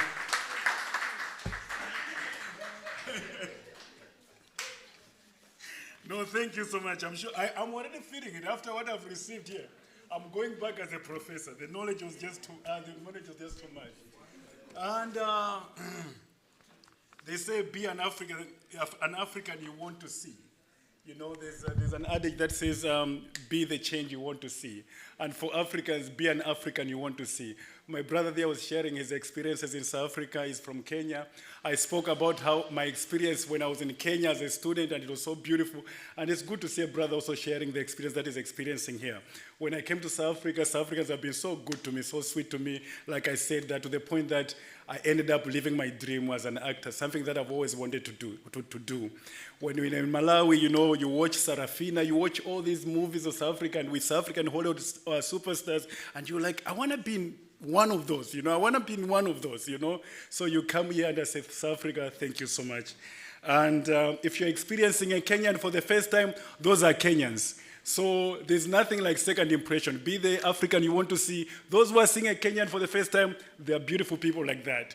Those who are seeing a Malawian for the first time, it's like me, Those who are seeing a Congolese for the first time, that's what you see. So if we can all live like that, that wherever you go, be the African you want to see. Be the African you want to see. Be the ambassador of your country, So that if they're seeing a person from that country for the first time, they must go back and say, I met a South African, what a wonderful person. I met a Mozambican, what a wonderful person. Be the African you want to see. Okay, next, we've got the same experience. Now it's a Democratic Republic of Congo.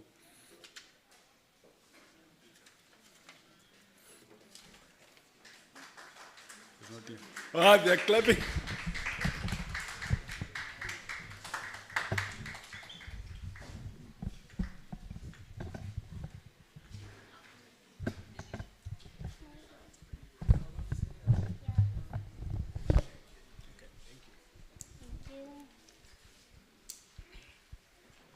Good day, everyone. My name is Milka Mwilu Bazeka. I am from the Republic of Congo. I came to South Africa at the age of 6, and today I am turning 23. So everything I've learned it in South Africa. And I started schooling since primary school. And up until I am now doing my second year at CPUT in doing a diploma in human resource management. My experience in CPUT has been a very great experience. I've gotten the support that I need, especially from the disability unit, where I get extra time when I'm writing my exams, and also support from the lecturers as well. They've been really supporting me and helping me. And when you get into CPUT, you can see the diversity. You can see, you always find a sister or brother at CPUT. And even the students are very helpful as well. And it's easy to kind of feel at home when you are at CPUT. So that is a very good side of CPUT, but then there is always challenges as well. So as a foreign student from another African country, we obviously have to apply every year, and that application process is at times long. And you get the international block every year, so you must go from one office to the next office to the next office to remove the block of the international student, which is kind of frustrating because you have already found your home, but then there's always something that reminds you that, you are not South African yet, So that is kind of the challenges which could be improved if it's looking into.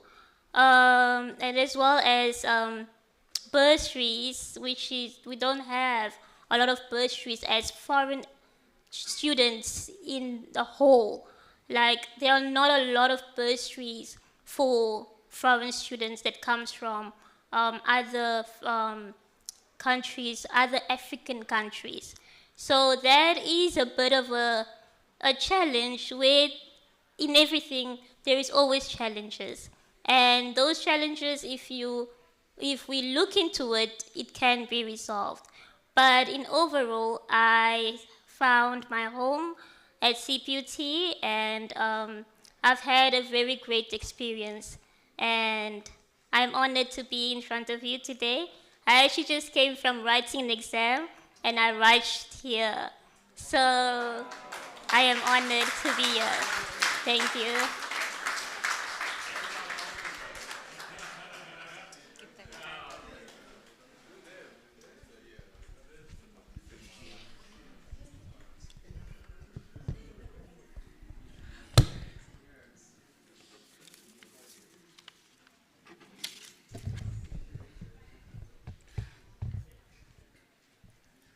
Thank you so much, Miss. It's beautiful to hear so many testimonies about CPUT. Huh?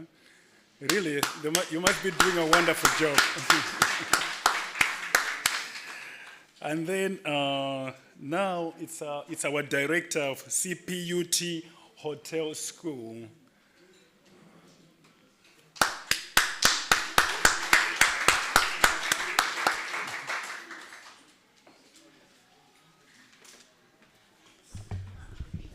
Program Director, I don't want to stand in the way of guests and the meal. That is the main cause. But you know what they say, a good meal starts with hunger. First things first, let me start by recognizing our guest speaker, the Deputy Minister of International Relations and Cooperation, Honorable Alvin Botts, Vice Chancellor of CPUT, Prof. Chris Lapo, our DVC, Prof. Balkaran, members of the diplomatic corps and consulates here present, staff and students, our esteemed guests, and our digital audience. Muli bwanji. Mascati. Chamboni. Molweni. When the Deputy Dean of Students reached out to say they want a collaboration with the Cape Town Hotel School, I was so excited. I was excited because it's a collaborative event. We are coming in as equals. More importantly, our students are going to display their culinary expertise to showcase our culinary heritage. So I was very impressed by that. So the food that you have just had and what you are about to taste, it has been properly prepared by our students. It has been a project. They've researched on it, they've put in a lot of effort, there are some marks that they are going to get. Let's give them a round of applause. As part of our Africa Day celebration, the students have prepared food from 5 countries, namely Lesotho, Eswatini, Kenya, Nigeria, and Zimbabwe. Program director, for many, food can symbolize memory, history, heritage, and serve as a motivation to travel. In fact, if I may to quote the World Food Travel Association, 34% of travelers, they will specifically choose their destination based on the culinary cuisines that they will be savoring. From jollof rice to pani chow and egusi soup, there is nothing like a delectable African cuisine. As the Cape Town Hotel School, we've used our culinary pedagogy to navigate a path of cultural rediscovery, embracing our roots and affirming our food sovereignty through African dishes. We wholeheartedly embrace the African continent and firmly believe that Africa Day presents an excellent occasion to advance our vision and uphold one of our core values at CPUT, unity and diversity. As such, we've used Africa Day as a platform to reconnect Africans with their culinary heritage. In a world where industrialized food systems dictate what we eat and how we understand nutrition, we, as the Cape Town Hotel School, we champion an alternative narrative. We make a resolute stand against the false solutions of these dominant systems, advocating for a renaissance of diverse, rich, and healthy African diets. We attempt to inspire you, as our guests, to recognize the value of our food heritage as Africans, and also demand food systems that serve us, not work against us, because our food is African and always will be. I would like to invite students at this juncture for some small ceremony. We'll issue some certificates, and we want to grace the occasion by also inviting the Vice Chancellor and the Dean of Students to issue these certificates. Thank you.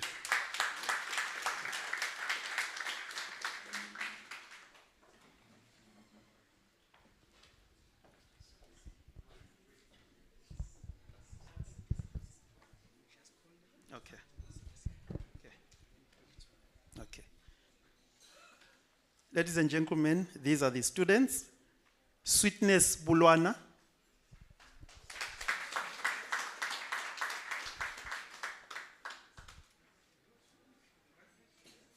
Asake Djanchi.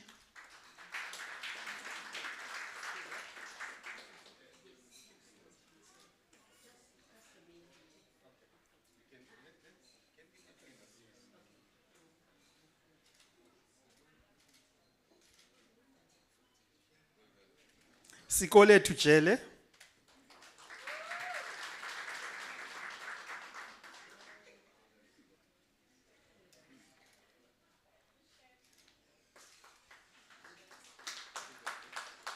Musa Ntantiso.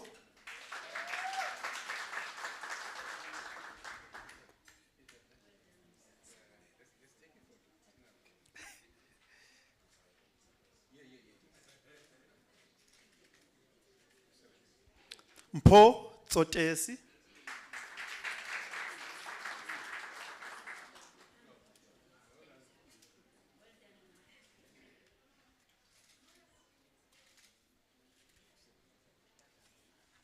Zwenathi Mathandabuzo.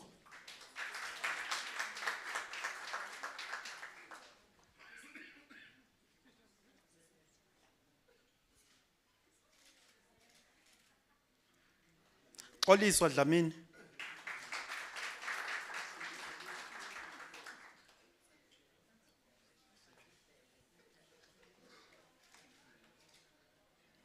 Tswanelo Khosetse.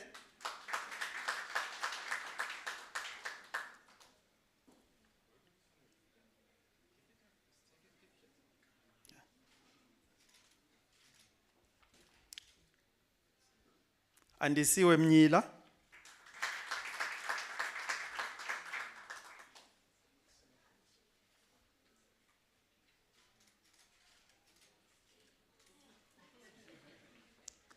Wandisile Mandla.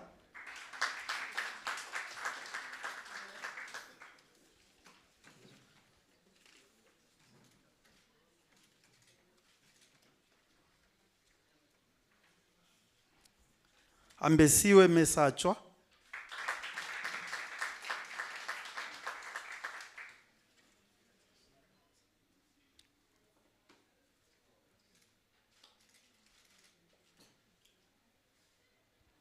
Lesedi Ntatikazi.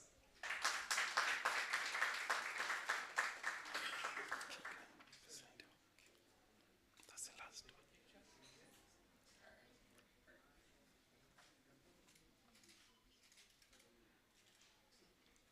And last but not the least, Kigan Presendel.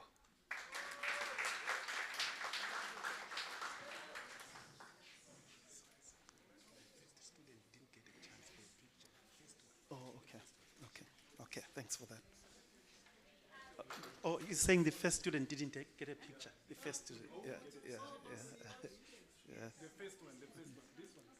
The picture, come Yeah. with the picture. It's okay. Yeah, the first one.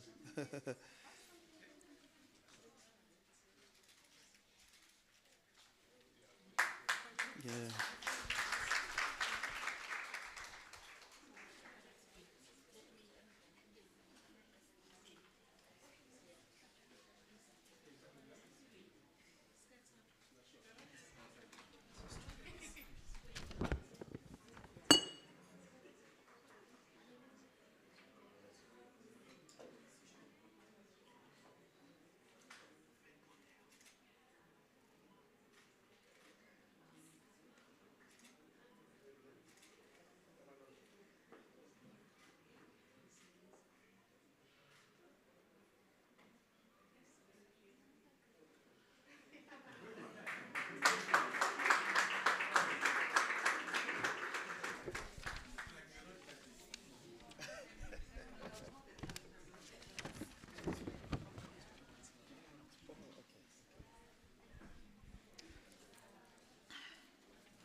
Program director, if you can allow me some few house roles.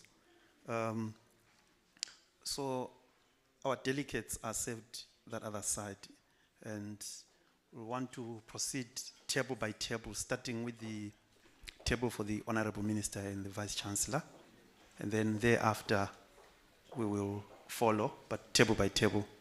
But I also want to encourage everyone to try out an African dish from a different culture or country. We have sadza, maybe matemba, derere, you name them. Thank you, Program Director.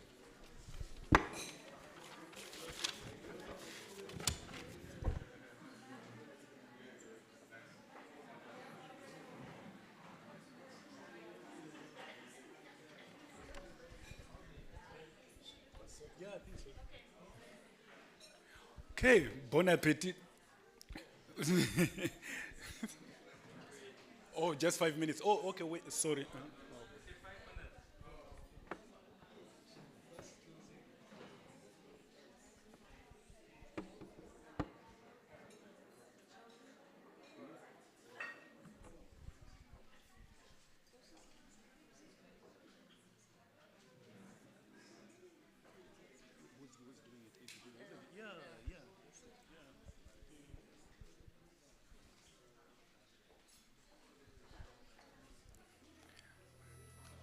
Hello, yeah.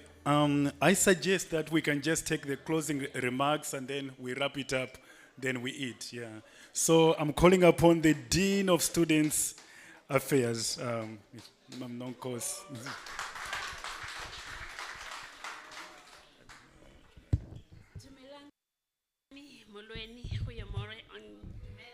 Yeah, yeah, I guess in Kapstad. So, yeah, okay. Yeah, okay. Program director, I will just be very short, but I will only I will mention all the people that would like to say our gratitude to. But I will start with the program director, Eugene Kumbanyiwa, for driving this program until thus far. Thank you very much. Again, I want to start with our host, the Vice Chancellor. That's where where I earn my income. So I must really start there. My Vice Chancellor, for giving us an opportunity to share your dream. We know you have a dream of being the MIT of Africa. And I can see that you still very, very passionate about Africa. And thank you very much for giving us space to do as little as, no matter how little it is in order to play a role in the legacy that you are leaving at CPUT. Our keynote speaker, our Honorable Deputy Minister Alvin Bottas, is our own timber. And I'm sure our students are very proud of you. And you are the role model because CPUT is the producer of ministers. And I think we need a good round of applause. We also took your key nuggets that you gave us, Deputy Minister, and we will definitely implement those. I want to move to our African diplomats, and starting with our Consul General, Esther Mudambo. We met here at CPUT in another conference. That's how it started. The Consul General of Zimbabwe, thank you very much. Thank you for your diplomatic lessons that you kept on providing me when we were preparing for this. Thank you very much. We also want to express our gratitude to in absentia Consul Selma from Namibia. She told us that she was traveling. Our Consul Elsa Vicente from the Consular General of Angola, thank you very much. We appreciate it. And again, Consul Yvette from the Consul General of Mozambique, thank you very much. And we are proud of you. We want to thank Africa for bringing women to lead the 4 countries. This is a good church. And in his absentia, but some are here, the honorary consul, we need also to mention the honorary consul of Ethiopia, Ghana, Mauritius, Seychelles, and Sudan. Thank you very much for being in touch. And sorry, I have included Ghana. Thank you very much for praising our occasion. And we are committing ourselves that you are now our partners, that you will travel this journey together when we do our first year welcoming, because students from from our countries, from international countries, they come here knowing no one, and we are in local parentis. We are standing in the gap of the parents. So let's join the hands. And you are going to be part of our first year welcoming at CPUT, also orientation and other programs that relate to the realization of Agenda 2063.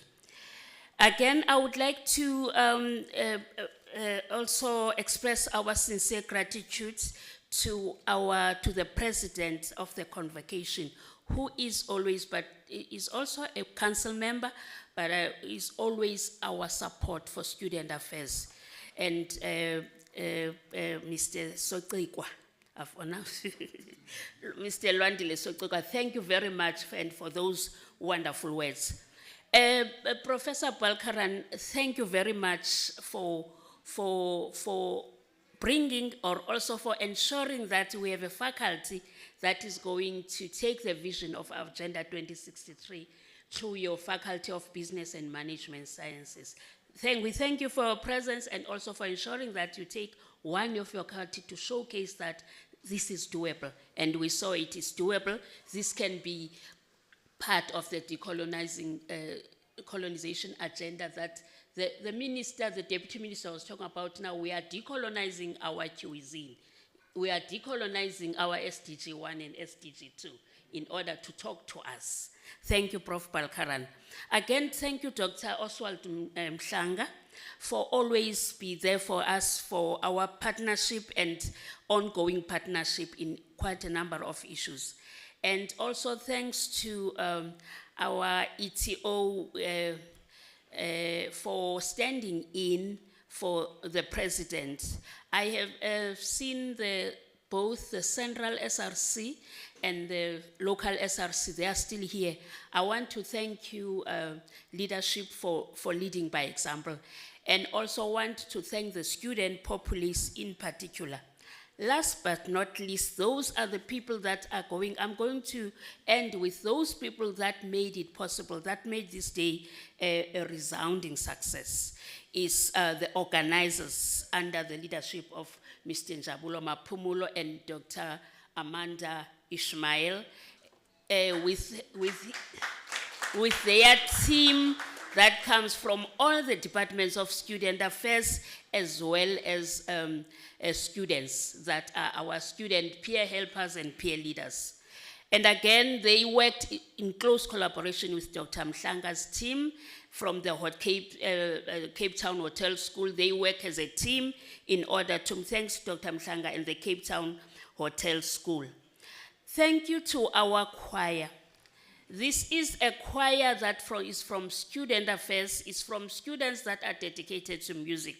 So this choir is always available at every time that we make a call, and we are very thankful. We also want to thank the artists that also braced the occasion. We had Ingoma Yesintu that was performing here. We also had Marimba, that is our own students.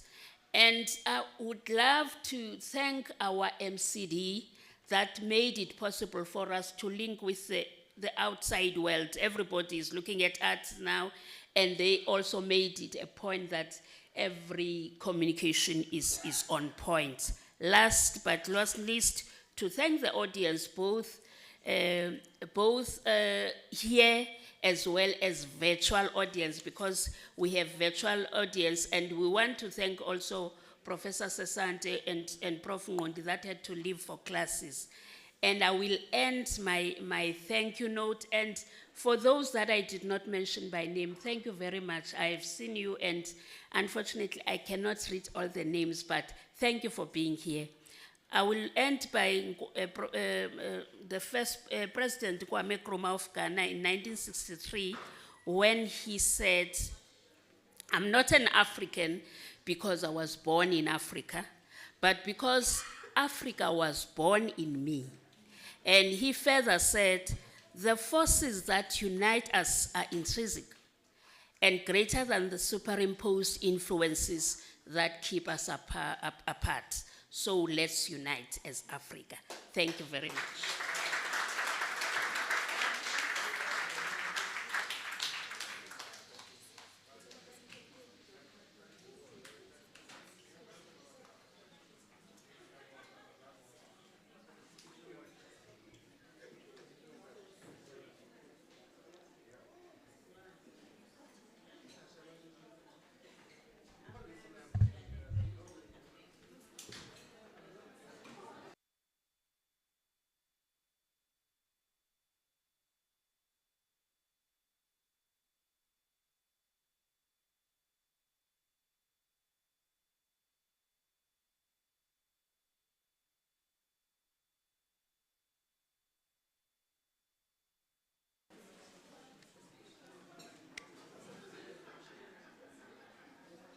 Let's enjoy our food. There is a student who wants to recite a poem while we're enjoying our food. He can come along. Wait,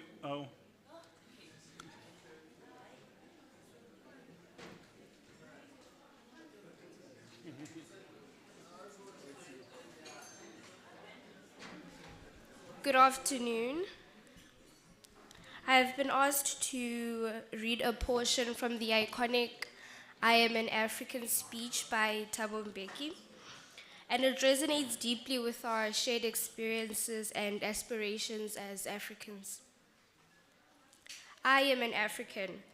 I owe my being to the hills and the valleys, the mountains and the glades, the rivers, the deserts, the trees, the flowers, the seas, and the ever-changing seasons that define the face of our native land. My body has frozen in our frosts and in our latter-day snows. It has thawed in the warmth of our sunshine and melted in the heat of the midday sun. The crack and the rumble of the summer thunders, lashed by startling lightning, have been a cause of both trembling and hope. The fragrances of nature have been as pleasant to us as the sight of the wild blooms of the citizens of the veld. The dramatic shapes of the Drakensberg, the soil-colored waters of the Lokowa, Iqili and the sands of the Kgalagadi have all been panels of the set on the natural stage on which we act out the foolish deeds of the theater of our day. At times, and in fear, I have wondered whether I should concede equal citizenship of our country to the leopard and the lion, the elephant and the springbok, the hyena, the black mamba, and the pestilential mosquito. A human presence among all these, a feature on the face of our native land, thus defined. I know that none dare challenge me when I say, I am an African. I owe my being to the Khoi and the San, whose desolate souls haunt the great expanses of the beautiful Cape. They who fell victim to the most merciless genocide of our native land has ever seen. They who were the first to lose their lives in the struggle to defend our freedom and independence, and they who as a people perished in the result. Today, as a country, we keep an audible silence about these ancestors of the generations that live, fearful to admit the horror of a former deed, seeking to obliterate from our memories a cruel occurrence in which its remembering should teach us not and never to be inhuman again. I am born of a people who would not tolerate oppression. I am of a nation that would not allow the fear of death, torture, imprisonment, exile, or persecution should result in the perpetuation of injustice. The great masses who are our mother and father will not permit that the behavior of the few results in the description of our country and people as barbaric. Patient because history is on their side, these masses do not despair because today the weather is bad, nor do they turn triumphalist when tomorrow the sun shines. Whatever the circumstances they have lived through, and because of that experience, they are determined to define themselves, who they are, and who they should be. We are assembled here today to mark their victory in acquiring and exercising their right to formulate their own definition of what it means to be African. The Constitution, whose adoption we celebrate, constitutes an unequivocal statement that we refuse to accept that our Africanness shall be defined by our race, color, gender, or historical origins. It is a firm assertion made by ourselves that South Africa belongs to all who live in it, black and white. I am an African. I am born of the people of the continent of Africa. The pain of the violent conflict that the people of Liberia, Somalia, the Sudan, Burundi, and Algeria is a pain I also bear. The dismal shame of poverty, suffering, and human degradation of my continent is a blight that we share. The blight on our happiness that derives from this and from our drift to the periphery of the ordering of human affairs leaves us in a persistent shadow of despair. Whatever the setback of the moment, nothing can stop us now. Whatever the difficulties, Africa shall be at peace. However improbable it may sound to the skeptics, Africa will prosper. Whoever we may be, whatever our immediate interest, however much baggage we carry from our past. However, much have been caught by the fashion of cynicism and loss of faith in the capacity of the people. Let us hear today and say nothing can stop us now. Thank you.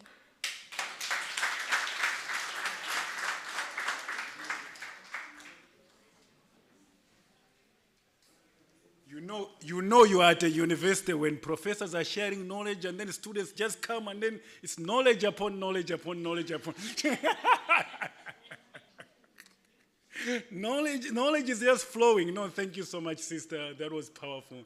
Thank you. Now we can enjoy our food. It's coming.